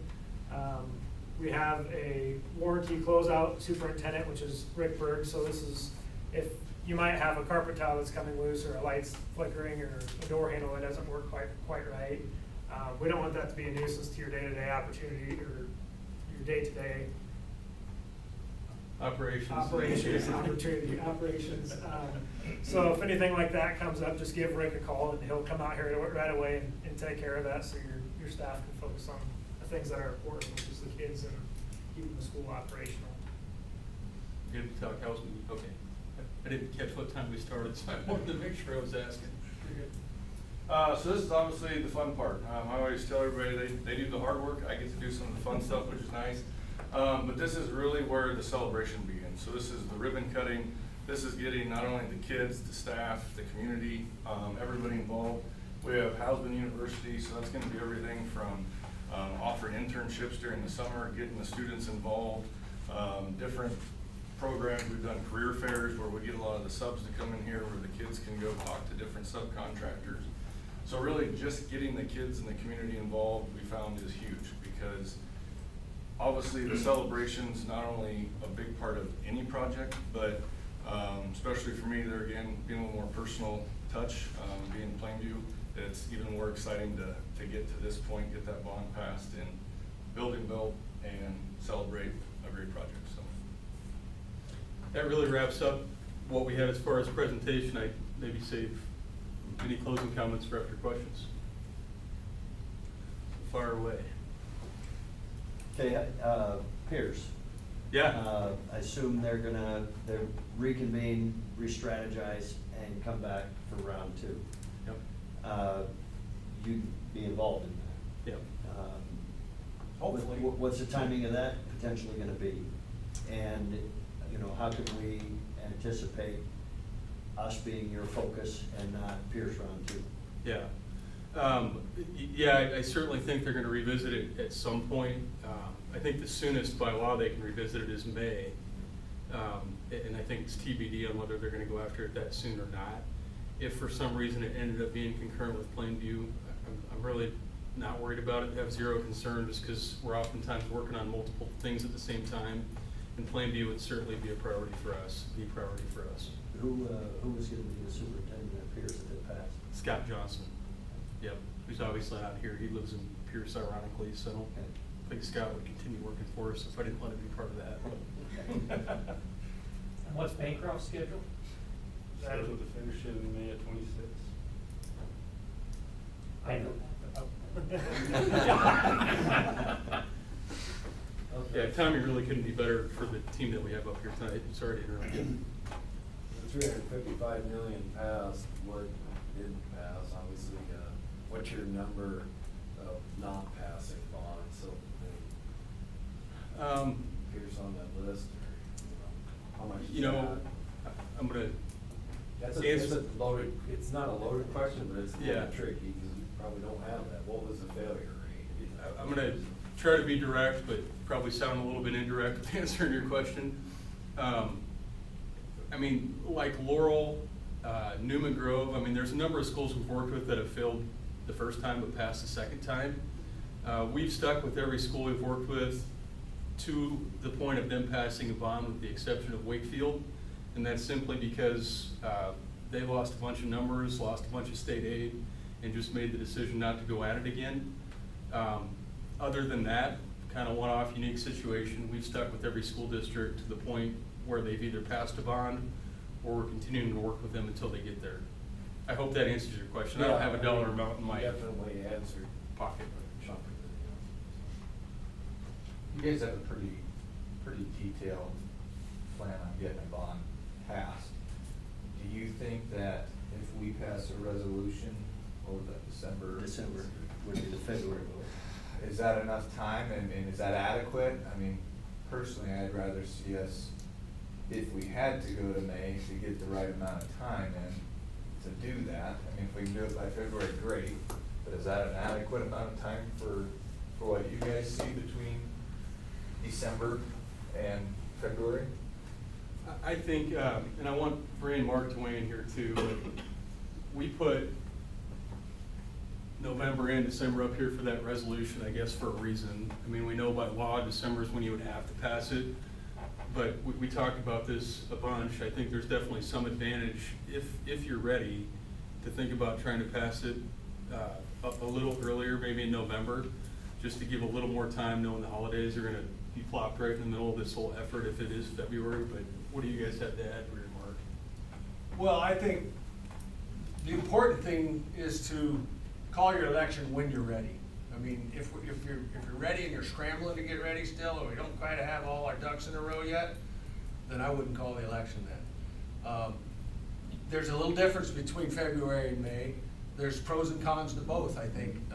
You know, a little bit, the thing that concerns me about February a little bit is you've got Christmas break smack dab in the middle, and it's a mail-in election, and those ballots are gonna go out January 20th, close to there. So you think about getting back from Christmas break, you know, I don't know exactly when your break days are, but probably December 20th till 5th. So you're gonna have a tough time, I would imagine, getting community members and our committees geared up, ramped up, and having much activity during that break time, I would think. Now, if there's holiday tournaments or stuff like that, we could certainly have some booths, some information put out there during that time. But otherwise, we're kind of limited to trying to get people fired up to do that. So then you get back on the 5th of January, why, you got 3 weeks, and those ballots are gonna be arriving in people's mailboxes. So, kind of shortens our window a little bit. Not saying you can't do it, that's kind of why we suggested if you are gonna go February, we would like to probably ramp up your committee, your community group, get them fired up sooner, get them organized, so we're not wasting that 2 to 3 weeks of organizing in early December. We get them organized in maybe late October, prior to Thanksgiving. And then we can hit the ground running early December, do some legwork then, and then hit January real hard. You know, with May, it's polling place versus the mail-in. You know, Does the strategy change, I'm sorry to interrupt, but does the strategy change Yes. for getting to the 500 plus when it's, you know, mail-in versus walk-in regardless of time of year? The thing about the polling place is you have a drop dead date, that's election day, that's the day we go to vote. The mail-ins, those ballots are coming out 20 days prior to the election day, so we've got to get all our information out and everybody ready to vote with 3 weeks prior to that date. Does that make sense? You see, so it's a little different working to a polling place date than it is to a mail-in election. Yes, it is a little different. I think from a campaign strategy, I personally prefer the polling places, but we don't have many of those anymore. It's typically mail-in unless you're going with the general or the primary. You follow me? Yeah. Otherwise, the clerks all want to do mail-ins. Yeah, it's a March Madness versus Super Bowl. Yeah, to some degree. That's a good analogy. It is. So, but you know, either way, we're prepared, we will be prepared to take that hill either way we have to. I mean, we'll do it. And happy to be on board and do it, do the best we can. There's some positives to the mail-in too. I mean, certainly with the mail-in election, we have access to a little bit more information from the county clerk that we can use strategically with following up with people to get registered and get your darn ballot turned in and that sort of thing. So it's just a good conversation, because we certainly see mail-in versus polling place be better fits in other communities versus some, you know. So it's all good conversation as far as helping you dial in the election. And we wouldn't know because it's been 50 years. So we wouldn't know which one would be advantageous to our Yep. stakeholders. So you said that the Farm Bureau or whatever put out misinformation? Or? Yeah, well, they had an economist, they advertised in the paper to come learn from the experts on what it was gonna cost folks. And, the economist that came was a Pierce grad. She was newly hired, at Farm Bureau, I think in May or June, just after graduating from UNL. And she put on a presentation, and it was, if anybody was there, I went to it, and it was doomsday. There was not one word spoken about the benefits of, you know, updating your public school and what it could do to your community. It was all about how much it's gonna cost and how the public schools misplace money and they're not to be trusted, and it was bad. And then the tax implications were incorrect. They were invalid, they were not correct. Basically, Mark, they didn't take into account the LB2 factor. They didn't take into account that at all, yeah. So did you educate him on that for like future? Or I how's that work? actually spoke up when she was done, and I raised my hand and made a point to ask her about that. I was immediately, basically shut down by a couple local ag guys, and I said, hey guys, I'm not here to cause a stir, cause a fight. I'm just here to tell you that this is not factual, and we need to get the facts out. And that's what people need to vote on, is the factual information, not stuff that's not factual. We did work with Mr. Stephenson over there, though, to craft a letter to the Farm Bureau and reached out to their executive leadership team and got the facts correct. So at some point, they did come out and correct the record, but with the mail-in ballot, it was sort of too little too late. Yeah. Sometimes it's too late. It's exactly what happened over there. A lot of times they believe the first thing they hear, and that's what sticks with them. Well, it was, and when that happened, it was right when the ballots were just going out, is when that meeting was. And so by the time we got Farm Bureau to agree to correct their statements, and then we got it in the paper, which comes out once a week. I mean, we were blasting it on the social medias and stuff, but like you said, sometimes it's tough to get the genie back in the bottle. I mean, it's poof, it's out, and that's why I think with knowing what's probably coming here is we would be better off to be proactive than reactive, in my opinion. Did you guys not have did you have your calculator factored in on the website? We did. It was, We did. they, We were, and that, yeah, we were trying to push people there, and we had, yeah, the website was built when the bond was, the resolution was called, and we had a plan in place. He was just louder. It's, for whatever it's worth, and we've probably talked enough on the topic, but it's the first time in any of our careers we've seen Farm Bureau get involved in an election. It was just a flat-out new thing. was. So admittedly, it wasn't something we were prepared for. It's not something that we're aware of that's ever happened, but now we are. I think we'll benefit from that, their credibility, Yeah. they recognize, I would expect, in northeast Nebraska has been tarnished. I would guess that they'll want to, they won't attempt that again, or if they do, they'll at least know Yeah. that they'll have to provide factual. I wouldn't say that. Well, they know that we're gonna be ahead of it. I'm on that board. Oh, yeah. Well, I think, and I, Yeah. They will probably try to do something up here. yeah, and I wouldn't be surprised if they did. But I don't know that we wanna be in a reactive state. I think we need to be in a proactive state that, hey, folks, this may be coming down the pipeline. And so let's double check our facts before we start believing what's getting spewed out there. What's your strategy for going after those folks that are hard-nosed and educating them? What's your feeling on that? What do you think, Bree? I think Or if they've heard it's, from us enough. it's difficult to turn a hard no, so we always say to, like, don't even focus on them. Try to make it so they're not putting out false information. Get them the facts so they know the facts, but focus on your yes voters and make sure they're returning their ballots, they're voting, their friends are voting, your family's voting, all the yes votes. Make sure all of those are getting turned in, because that's what's important at the end of the day. And the undecided, right? The undecided is a real focus as Yes. well. Trying to educate them with the facts and making sure they're voting Your, capable. your hard nose need to be respected, but we can't waste Absolutely. energy on them. That's right. You're right. You know, to be honest with you. Bob, did you say 30% we're gonna be a no right out the gate? Roughly, that's kind of what we always say, you got a third, and a third. You know, there's usually a third that are yes, a third that are no, and you're fighting for that third in the middle. Yep, and also checking with the people that aren't registered to vote, maybe new people that moved to town, or kids that are just turning 18, or kids that are away at college and still get their ballots mailed to their houses, making sure that we're hitting all those different avenues and those ballots are getting returned.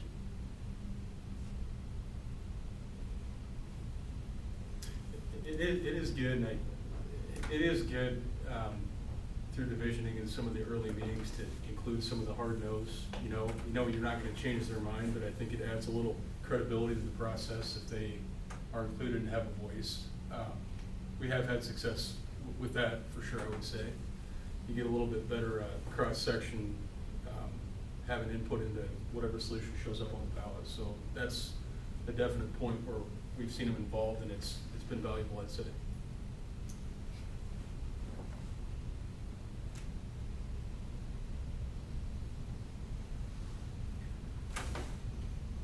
So, either one.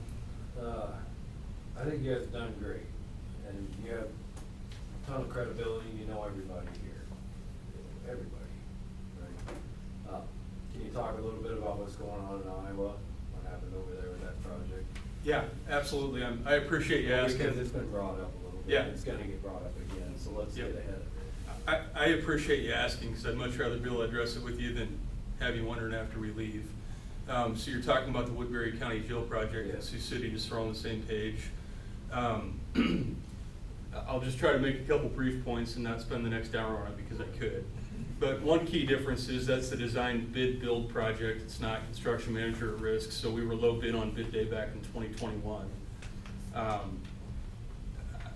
If you have specific questions beyond what I'm gonna describe, please ask, but I'm gonna try to hit the highlights.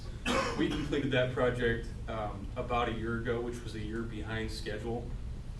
As we were approaching our contractual completion date in the fall of '23, we started getting hit with a bunch of construction change directives. The mechanical system within the building just had an extremely flawed design.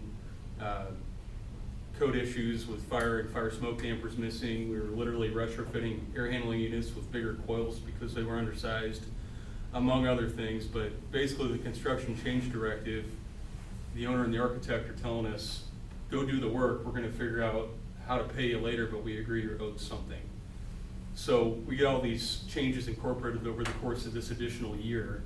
We complete the project, they move in last fall, they have prisoners in there last fall. As of today, we've not been paid about $2.7 million for the changes that were incorporated, and we've not been paid about $3 million that was owed to us contractually in retainage. And Derek can fill you in on what retainage is if you wanted to after we're gone. I won't get into that. But it's the first time in our company's history we've ever sued an owner, ever. And we just got to a point where the conversations weren't productive and they didn't seem motivated to resolve it, so we filed suit. Now that said, since then, conversations have been extremely productive to the point where we're gonna stay our lawsuit and we're headed towards mediation the week of Thanksgiving. So I'm confident it's gonna be resolved amicably. Unfortunately, we had to take harsh measures to get to this point. So that's what's going on in Sioux City.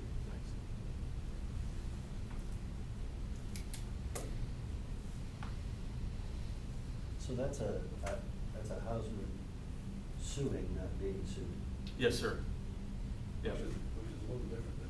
Which is a little different than some of the information. At any rate, thank you for clarifying. Yeah, again, thank you for asking. I really appreciate that.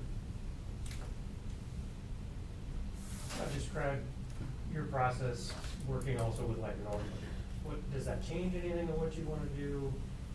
How does your team work with the fiscal agent? Were you going to take that? You've worked with Tobin a lot. Yeah, we work completely collaboratively, and I've personally worked really closely with Tobin the last several years on probably 10 to 15 bonds, and I know what to expect of him, and he knows what to expect of me. We text, call, email, like, he knows, like, I can just email him and be like, send over your financial stuff, and he knows I'll get it input into the interactive calculator, the brochures, flyers, everywhere, and we'll be fully collaborative. I think it's a great team, CWP, Northland, and us, because we've all worked together in the past. Yeah. Everything, so. Tobin's great, and I would just add, even though I know Jake Spearman's not involved here, he's Tobin's partner in crime over there, and him and Mark worked together for 20 years, so Yeah, a ton of familiarity. I worked with Jay for 20 years at Emeritus, back in Emeritus days, but, and Tobin as well. And Bob, to answer your question a little bit further, I guess, Tobin as an MA is certainly capable and has the ability to be involved and advise during this pre-bond, and he would be a valuable asset. I think with us all working together, you kind of get the best of both worlds, in our opinion anyway. But yeah, I'm excited to be a part of that, actually.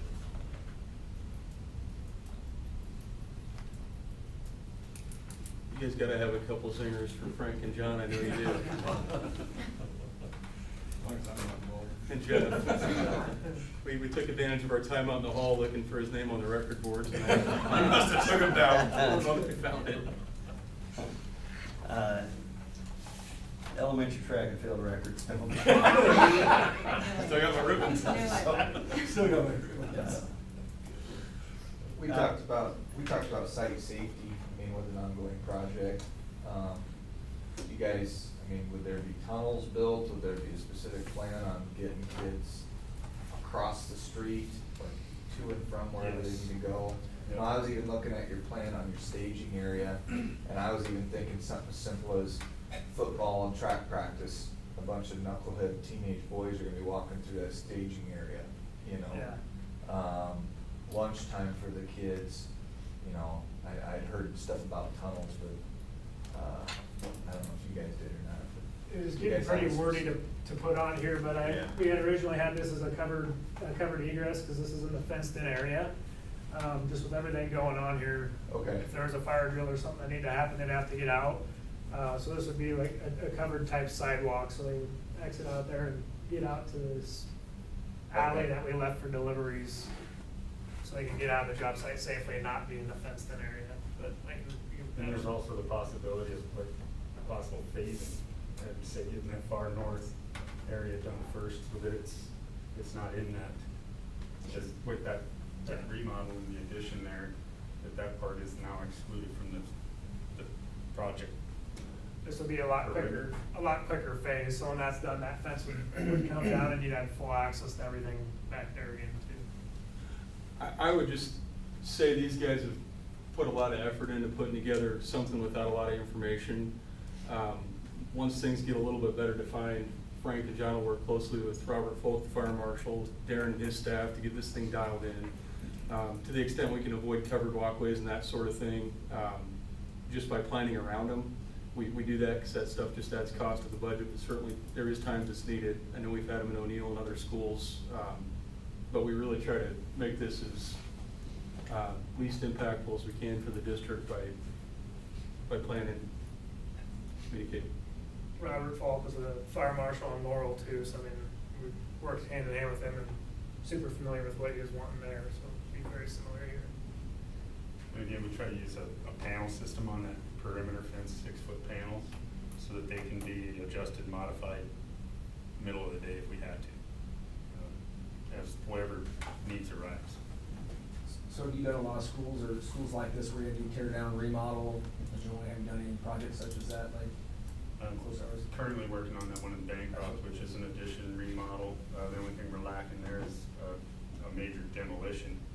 But yeah, I've worked 30 years in commercial construction, a lot of schools, a lot of commercial buildings, on active sites with schools, military operations as well, churches, courthouses. Prior to VR, Frank, what was your previous on-site superintendent for school construction? Vermillion Elementary in South Dakota there. Was there for 2 years. That was a 135,000 square foot addition. There was no remodel there. A little bit of remodel in the kitchen. Yeah, kitchen service staff area. And before that, before I came to Hausman, I was in the Black Hills area for construction out there. This is actually my second job after 28 years with South Dakota, and then come to work with a good team here. See, in the proposal, you've got 2 superintendents. You have Cody, somebody who works underneath you, kind of. You guys work together. You have well, for example, in Bancroft, we have the addition going on and the remodel. I have a supervisor there works with me. He doesn't work under me. We're the same caliber of people. With projects That's Frank such as being humble, this. he works for Frank.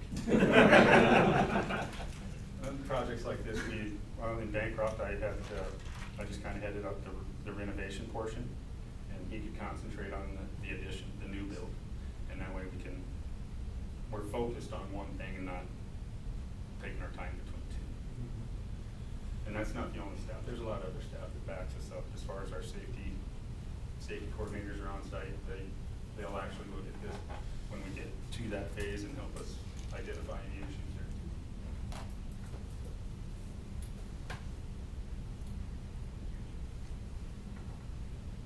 There'll be some particular challenges, maybe taking down this 100-year-old structure. You got any details on that? Have you had thought, discussion on that?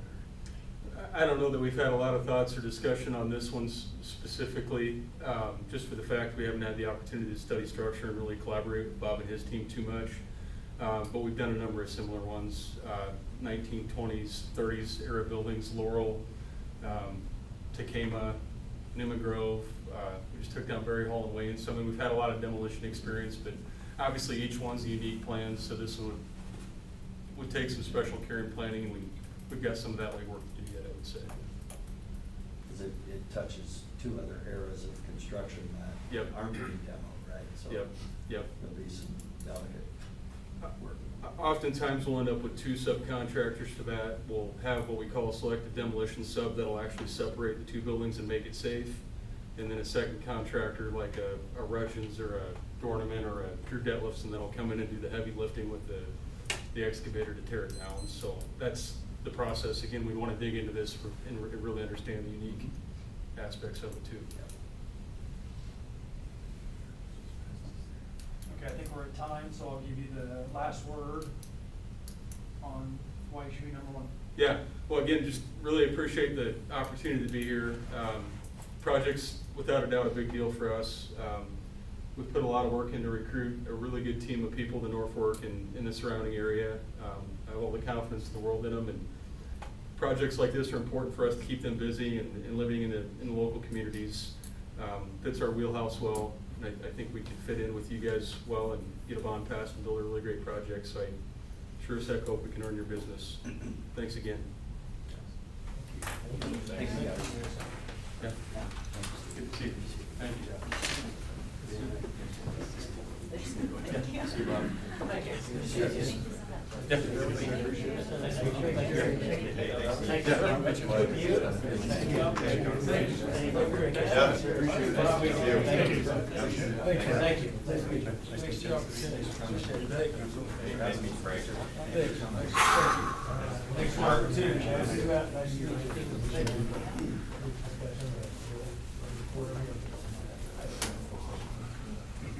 Bro, this is for you. Yes, I was gonna say, leave a sign. Doesn't say what's anywhere on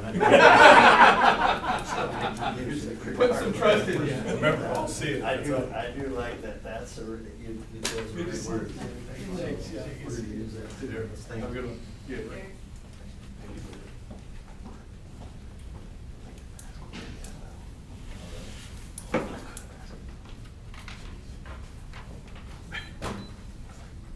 We're still open?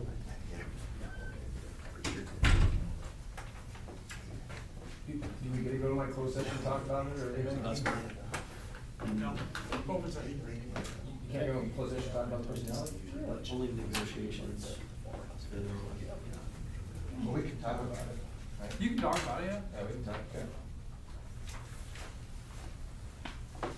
Well, we got two good ones. I wish we could marry a couple of the people, you know. I mean, I couldn't be a bigger Steve Teal fan. I mean, locally, I feel a lot better about him than Mark as far as being the, you know, CEO of the company that's gonna do it, but, I mean, so I just would start at the top. I mean, is that okay to just have a win discussion? Yeah, I mean, we're- absolutely. Just kind of. Yeah, my open comment would be, and I would assume a lot of you saw it too, Kingery is just on a different level than Houseman and Wood Jones. Well, yeah. They're not gonna bring the same. They just shot from the hip, they didn't prepare. Yeah, is honestly. it- I personally would discount it. Yeah. Yeah, They it's a would be fair my focus ranked on number two. 3 Yeah, already. by a long ways, I don't think they're anywhere close. And so I think the discussion could probably focus on Yeah, okay. who the ones and the twos would be. Yeah, I agree. I think the real question comes down to is, do we think that having a second chance at swinging against Pierce people, against what they came up with Pierce, are they gonna have better or worse odds being? I was worried, I think, yeah, I was worried at first that was gonna hurt them, but now listening to how they're gonna strategize and figure out what went wrong. They've seen it like the other one has. Yeah. And I can tell you, just because I'm involved with it, we've got a call next Wednesday to talk about next. So we haven't had that conversation, because they had some board members out on vacation right immediately after the vote. So Travis, do I hear you say you think it's a benefit to Houseman that they were at Pierce? I personally Yeah. think so. Yeah, and I can see people going both ways, and I've gone back and forth about 4 times since that failed. I thought, well, Houseman didn't get it done, you know, but yet, you know, they might have something to prove this time, and which you should have something to prove every time. Did Steve talk to you about why he thought that didn't get done? I think he didn't say anything different than really One what they said. one thing that he said to me was that timing, having an August vote, Yeah. and trying to keep the community engagement group, anyway, working, keeping the community of Pierce engaged and focused on a bond, was about impossible In the over summer. some months. Yeah.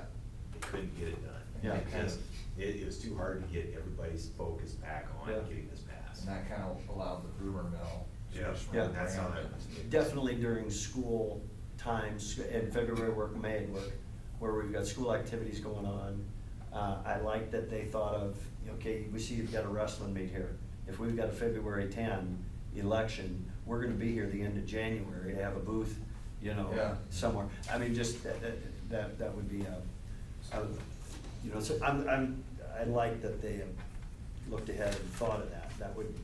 That's good vision for the pre-bond process, especially as you're leading up to the ballot, mail-in ballot. Did they push for a later vote since you were there? No, Pierce was a little unique in that they wanted to make sure they got the vote ahead of their budgeting process in September, because they were gonna have to go to the Pink postcard. pink postcard. And they were afraid trying to do it in November. After the. After the pink postcard would negatively impact. Pink postcard just sends a message, right or wrong, that you're not frugal enough with the budget. Well, and it sounds like that's the difference between us and, or here and Pierce.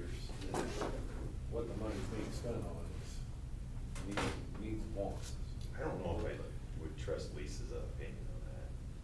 Well, Saying wasn't that. What I heard what at yours Farm is- Bureau was that they just can't get behind a sports, the gym. You know, Lisa Step from Kingery's stood up there and said that it was more cosmetic.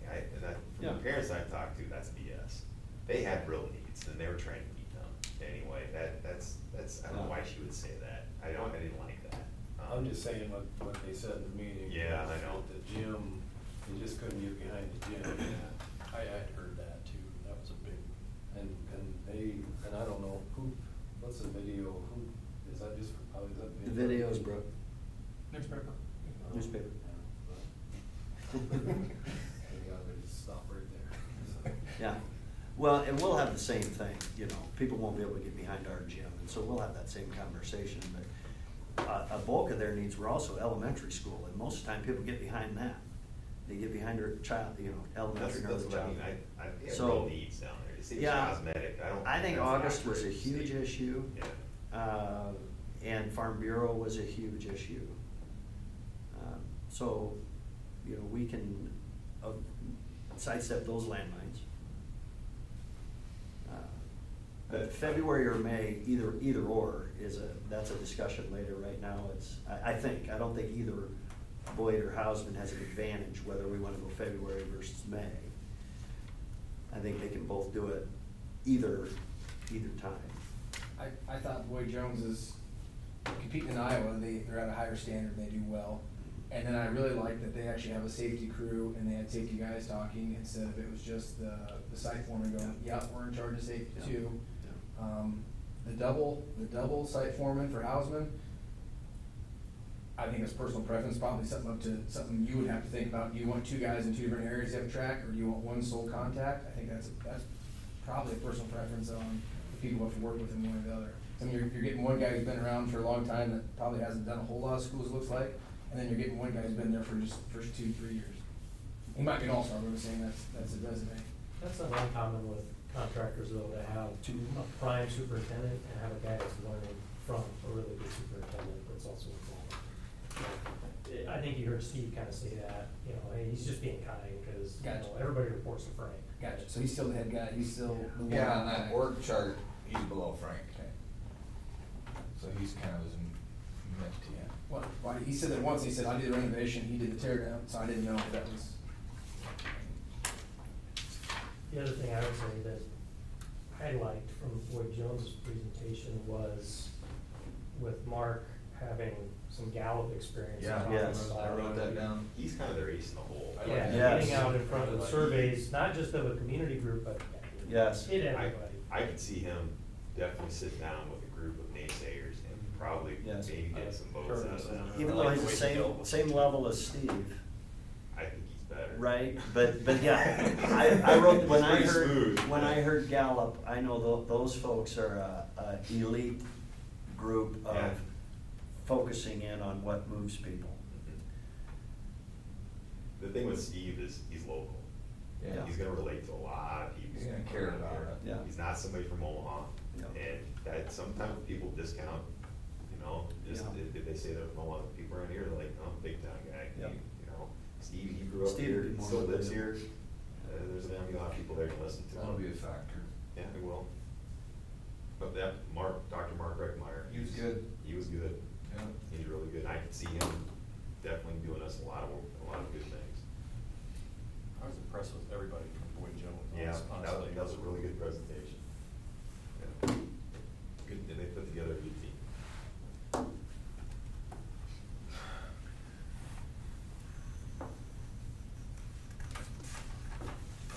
Too bad we got local guys, so, local. Yeah. Like you said, a factor or two together. No, we can't Frankenstein them.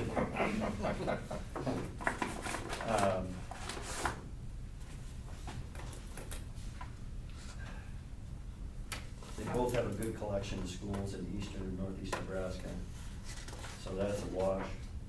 Hausman, I would say the biggest difference I saw between the two of them was Boyd Jones had two guys here that were safety related.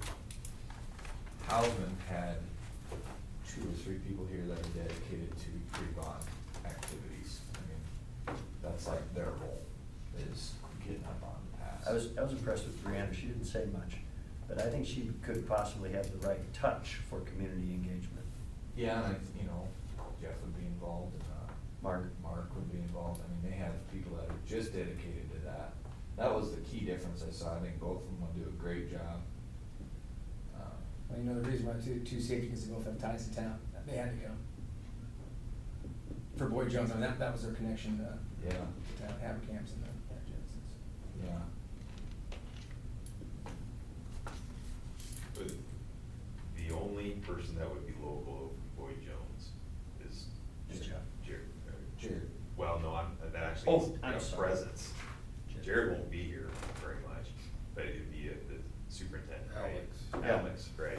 Yep. He's from Yankton. He's clarify that, did you see any differentiators in the superintendents from other? I like them both. I like them both. I like all three. Yeah, from my perspective, thinking of I'm working with somebody every day, I like them both. I don't have one way or one feel or the other on either Frank or Alex. I will talk to John Cerny. I assume I'll get a very high recommendation for Frank, but I know John well enough, he can speak clear to me. So I'll do my homework on both of them, of course. We don't have 5 time. minutes, you like? We don't have time. I can't call them right now, I guess. I like how both of them, you know, we're gonna engage the kids, so that's kind of. Yes. That Housing Yes. University's cool, yeah, they're Yeah, gonna even yeah. offered internships to kids in the summer to come work on site. A career fair, yep. He said career fair and internships. I thought it was kind of cool that Housman mentioned, you know, Brunswick, reaching out to Brunswick, we did. Holding a community meeting in Brunswick, I think, is a That'll big be, deal. that'll be key. I've That's a already good talked to idea. Jim Moret, he's Yeah. gonna host that for That's for great. us. That'll be key. Yeah, so They had a Jim's, really good plan. Jim's all in on that. It's the What same is, OPR fee. To host a meeting, but then, where is he been? He's on our side. He's on the yes side is what I've been told consistently by a few different people. And he wouldn't be one that would change his position based on who he's talking to. I could see it in there. Yeah, I went to school with his son in college. okay, which one? John. Yeah, there's a few better people and pretty well respected, you know, I think, so, and obviously they're in the Antelope County area. Yeah, Different John is word. Pat's, Well, all related. but they're all good people. All Actually, related. John. There's so many of them that think you get mixed Kind up. of like the Emmanuel's from around North Bend. You're a Moret, okay. Okay. You can tell. Yeah, oh, yeah. So, really, it doesn't really matter. Looks like Alex might have more relevant experience, I don't know. And the other thing about. He was good, he wasn't afraid to get up and talk, you know, Yeah. explain anything. I think he'd be more creative if he had a problem. I think it seems like he'd be more, yeah, Alex, I think he might be more, like, if you have an issue, it sounds like, but who knows from that conversation. The only with Houseman is that they know the landscape here. They know exactly who they need to talk to. They know the fire inspectors. They know they got everybody, they have all the contacts. Not saying that Boyd Jones doesn't, they're just a little more. I think a little more local. that's to their advantage, you know, I It know is. Jared's from Plainview, but he hasn't been back here, you know, he doesn't have a whole lot of family here or anything, I mean, there's still a lot of roots with, like, the Burnaker side of things, so I think they'll be able to. Yeah, how big a reach the factor right would people. Jeff be in community I engagement? think they'll be able to reach the right people more effectively. How long's Jeff been with them? Since September, I thought. Yeah, it's real recent, right? Not very long. Yeah, called him to buy a car and he wasn't there anymore, Yeah. so it's been Yeah. pretty fresh. Yeah. But he's at least still been around, been involved with people in the community, I don't know how much Jared No. still got ties here. You know, if that makes Influence. sense. I don't think he does, I don't think he's got ties or influence here, and he's in a different role too. You know, in terms of the local factor, I think that's probably Housman. Or more ag centric, so you're looking for more ag. Correct. I think, I'm not saying that's everything, but on the local side of things. What the whole thing with the bars that were missing in the crawl spaces, that didn't really get touched on, I mean, is that just misinformation, you think? I don't know. I think that's what he was referring to when he said it was a hard bid scenario. And in those scenarios, you don't have, that's why he was saying that was hard bid versus CM, where as a CM, they're involved in the whole process. So they will have a better timeline to scope everything and make sure all their scopes are covered. Versus in a hard bid, you've got 30 days to pull all your subs together. Oh, so And it just there's less got time to missed vet, there. you know, whoever your low guy is mechanically, you don't have the same ability to go through and say, okay, have you checked all these Wasn't the boxes? same on your situation we bid?" would be in. not with a CM process. Right. They would have the ability, and I think they showed you that on their, well, I know Boyd Jones did, where they had the schedule of, hey, we're gonna show you 5 bids, and we're gonna scope them out to make sure they're all apples to apples. You know, what did you exclude? If you were the contractor, if you're an HVAC guy, did you exclude something, right? Have you included the electrical connections on your side, or do I have to have the electrician include those in his bid? So it's a better process with CM to make sure you don't have scope caps like that. I'm not gonna say you don't still get scope caps. Nobody's that perfect. I still have those issues in the CM process, but that's why they carry the construction contingency, because then they'll come back to you and say, this is a piece that they call it a scope cap, but it's in the design, but they're still gonna go back and try to use your contingency. And that's where Derek and I then have conversations to say, what is and is not allowed, how much of this should we give on and let them use some of that contingency, or do we hold their feet to the fire? But you're gonna have those with anybody. Who does final punch list walkthroughs? The design team does with the contractors, depending on what you do with energy code, you might have a commissioning agent that also does some elements with the HVAC and the electrical systems that will generate a punch list. And then they have essentially, ideally, we have substantial completion, then we have final completion. Substantial completion means you could occupy the building, but they might still have things to clean up. And really, that's sometimes a good question to ask people too, like, what's your record of substantial completion to final completion? But some of those are 10 years. And some of them are I hope not. It's Not on my in job. it's in the Kingery's. Some of them are 10 years. The jail is a non-issue if this is accurate, you know, and I'm sure it is, you know. So for me, that'd be a non-issue, but would that be used against them? To our vote no folks, will they say, I thought they that chose, was brought up in Pierce. I thought they chose Hausman and. There was a newsletter that was put out that, and from being involved with it, what I would say is, obviously Hausman went through the interview process before that lawsuit even came to light. But what the newsletter implicated was, how good a job did the school district even do at vetting who they are working with if they're being sued, right? But they're not. But they're not. So it's a way to just put a question out there without actually putting the fact out there. That's the challenge, is, Garbage. okay, can you get out there in front of it? And I think, you know, asking the question today, that's how you start. You get out in front of it, and you just make sure going forward, everybody else understands. This is an open public meeting, right? So it's, if somebody wants to question, how did you go through the process? This is how we're going through the process. Like this map. On Hausman? Yeah, I feel like they just they've got Yeah. more A lot rural of school stuff. experience. Hey, both of them, those are great schools. Yeah. I have no doubt of that. Yep. Any notes, Counselor? I've got notes. You need more? Well, I'm just saying observation, what are your thoughts on them? Oh, what are my observations of the two? They're both good.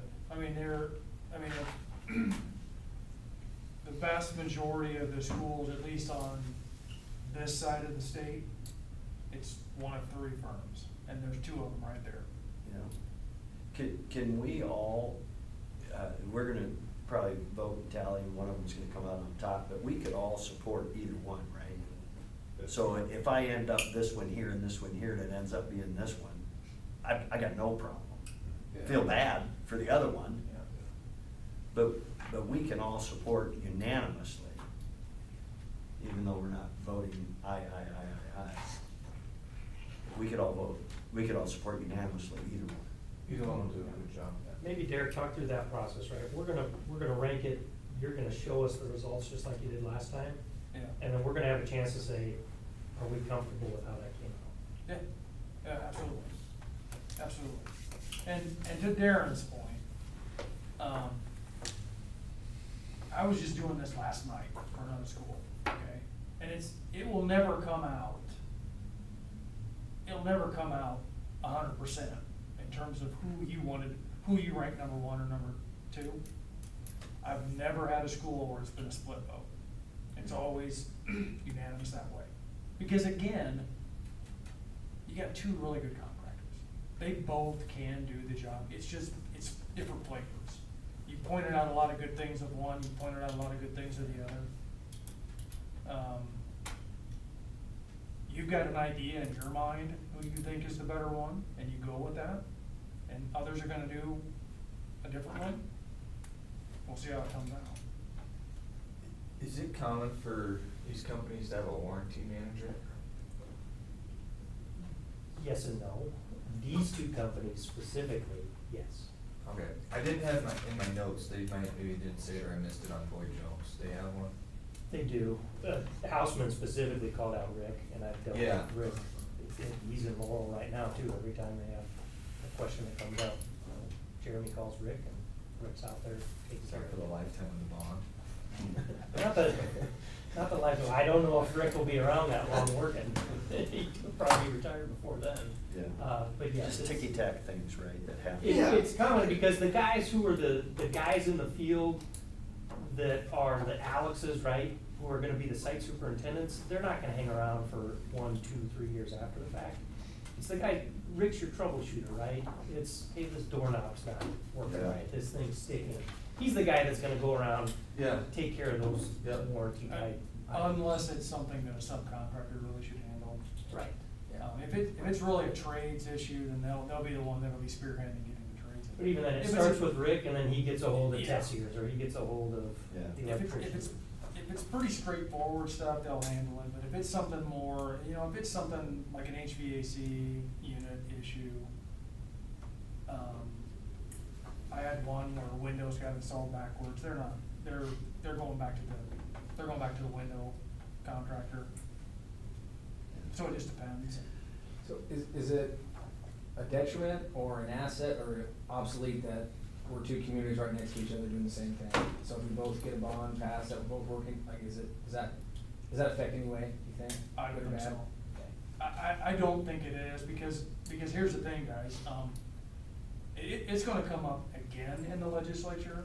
One more, they're gonna do it every year, I think, until they get the damn thing passed, Mhm. where they're gonna come down and say, you get to run bonds in May and November of even numbered years, and that's it. And so it's gonna be a reality to say, more common, to say, you're running a bond the same time Pierce is running a bond the same time everybody else is, and so. I know that group of individuals right there they're upset, I don't like they're that. screaming, their hair's on fire. These people are upset, their hair's on fire because, and because you know why? It's gonna cost you all more money. Yep. The bidding for construction. Yeah, I you're can't gonna be be in two fighting for places at customers. once. Yep. Supply I and can't be here demand. at this meeting and in Pierce. Supply and demand. On the same time. Unicameral's also gonna cut ag land buys to 25% potentially. Matter of time before they say, Iowa says requires 60%, we gotta, this is the time to get this done. It's gonna get more difficult, and we can't handle this level of difficult, maybe, let alone more. So, On $1 million, it's $40,000 every year that it's gonna go up in value. And when you go through every single one of these, it has previous and post and where it's worth today. Yeah. It comes out to 40,000 on every million that it increases, which 40,000 doesn't sound like very much on a million, but after 15 years, that's 60% increase. the gentleman at Boyd who was their Josh, the pre-construction manager, I'm not sure who his counterpart is at Hausman. He's not pre-bond, he's the pre-construction manager. The guy with the. He wasn't here. He wasn't here, he was Matt listed. Miller. Okay, Matt Miller from. I thought it was Hausman. Ethan Waffle. Well, Matt Miller runs their whole estimating department. Okay, He would be right under Matt. Matt so would be Hausman's Matt. got a guy that has those charts that you click and, yeah, okay. Yeah.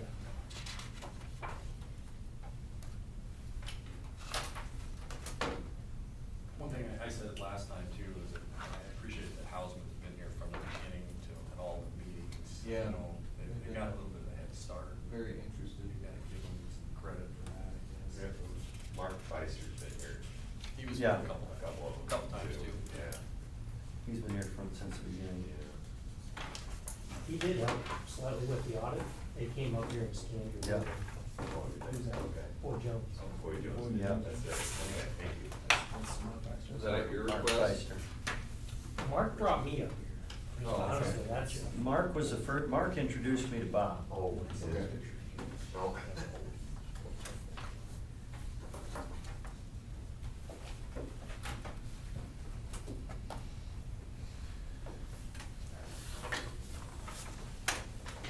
I guess it's a question, do you like comments or do you like cookies tonight? We can Yeah. probably talk around. I was kind of scoring as we were building. So just realize I put these in alphabetical order, not order of interviews, so just don't. You don't wanna rank, you wanna point, you wanna score. I want to score. You wanna score. Okay.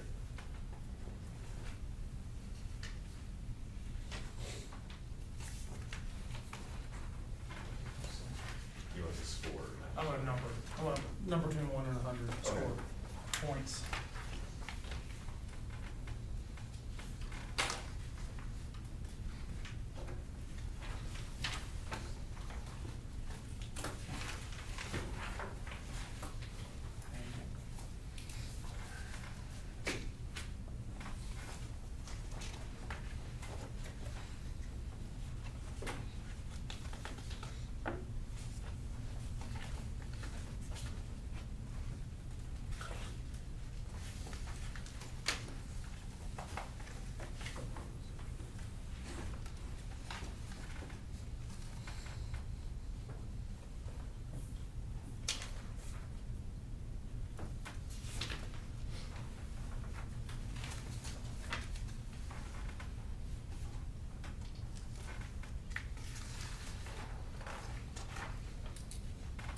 Yeah, about one of those, that's a lot of sugar in it.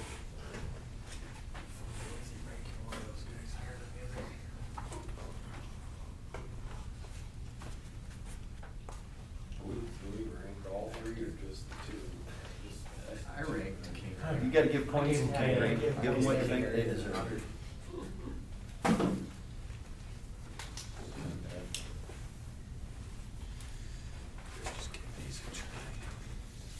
Just kind of crazy how we all kind of were on the same page the first time that we got them in here, and then they just really disappointed. Yeah. You had to rather, in hindsight, you know, BD missed an opportunity maybe to be part of the conversation, but it's best to just have it come down to two.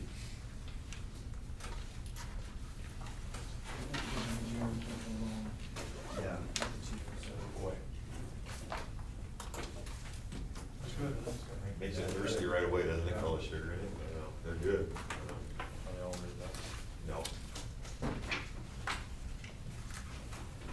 There's a few little sort there. That is rich.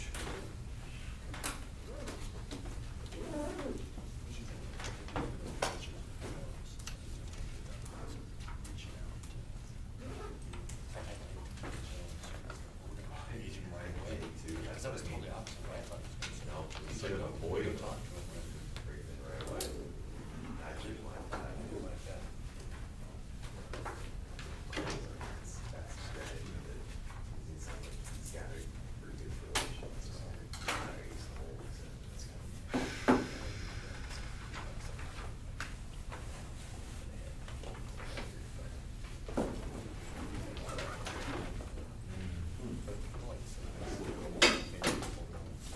Some people will take a phone call. That's what it would from somebody.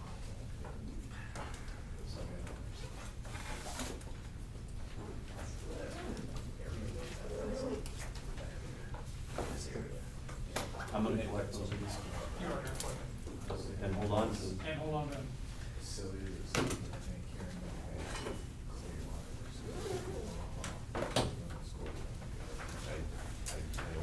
yeah, that's nothing to do with their competency. I do gotta say, I feel more optimistic Yeah.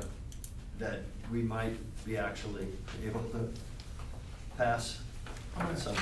We're gonna hold it here so we can, verify this right away. Yeah, you don't want this in there. We got Well, six part of six it. blank looks. Yeah. Maybe, probably her.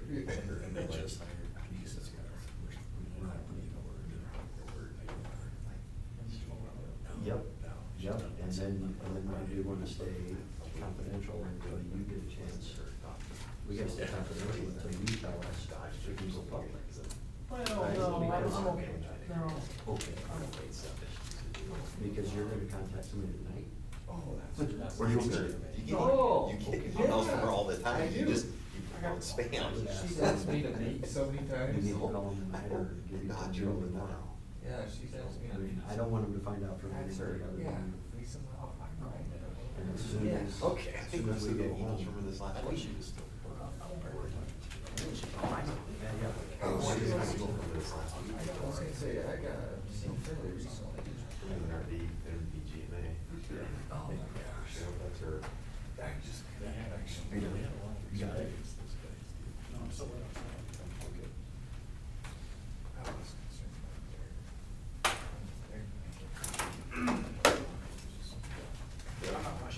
Maybe you need more time. Thanks. We'll work real hard at that. Good. It's a tough process. It's so too, it's. Well, everybody comes down from that, comes down to Bubba for 105. Yeah, annually, because that's just a part of it. And that's, I mean, they're only like Yeah. 30 years. And recognize the assignment. Yeah. This, Yeah. they're right in the middle of OPS. There's other reasons that, there's still about 30. Prize, the folks that's They're probably absolutely listed one. They don't, yeah, you didn't call that. Eric's. What's that? You didn't call that a bear.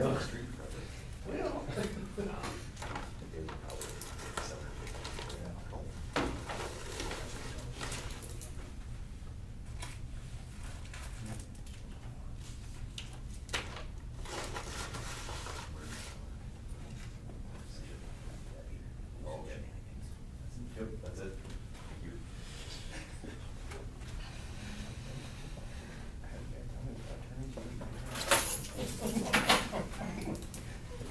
It's true.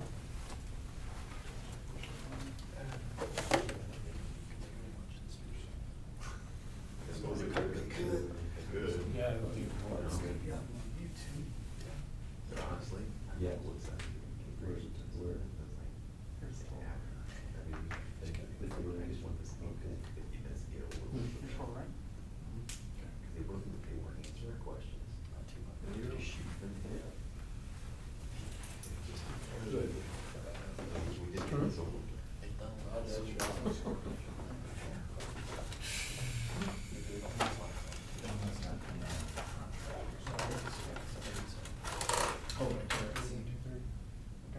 They didn't have any specific to qualify in their presentation. Not one thing. There's so much construction going on down there.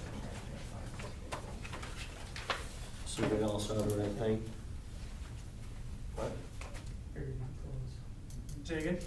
This is who we all saw, right? Oh, I didn't even see it. Yeah. I just looked Oh, at my score. yeah. I just looked at my score, I didn't look at everybody else's. So the way the scores came out then would be, total points, Hausman had 535.5, Boyd Jones had 730, and Kingery was 421. And then if we convert scores to ranks, the ranks come out the same way. So Hausman, Boyd Jones, and then Kingery.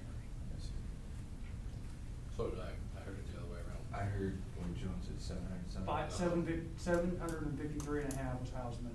Oh. Boyd Jones was No. 7. I swear, 553, yeah. 753.5. Okay. I see. 730 Boyd Jones. Okay. 421 Kingery. I heard So something. the ranking is Hausman, Boyd Jones, Kingery. Okay.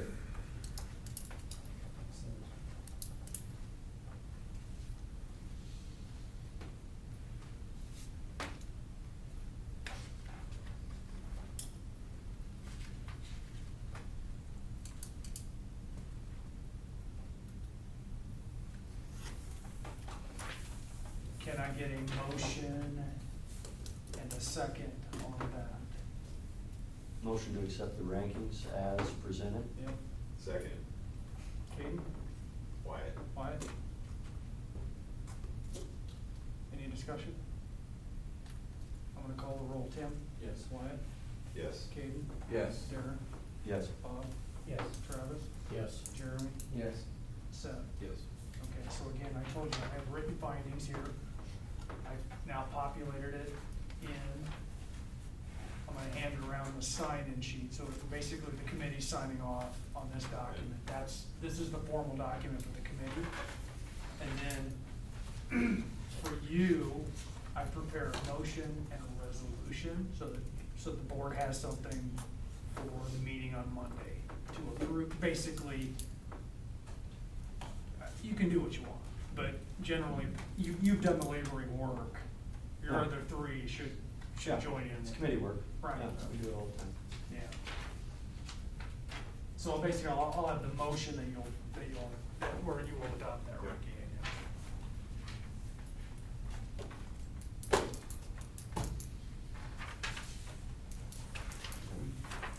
I'll leave this with you. Derek, you take these? Darren is. Okay. Darren has got these. That's the score sheet. It's the score sheet, so the cases we have. It's probably where it is.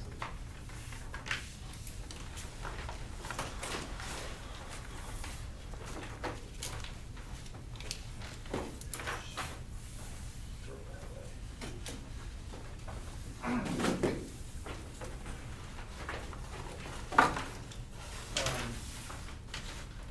Normally, I won't call anybody until tomorrow. Do you have any concern if I call somebody tonight? Don't care. Fine. Probably sleep better either way. Huh? They'll probably sleep better either way. I don't know, I bet they'll have their phones on. No, you mean knowing how to. Yeah, they'll probably sleep Oh, better, yeah. whether they They would know if prefer they're out there or not. not. They'll probably sleep They're not better either sleeping way. until you call. Instead of wondering. I'm not ready to get the text. Nobody call them, I'll call them. I would say. Keep this. This is all the records is the highest, and I will get you the motion. I'm not gonna miss some of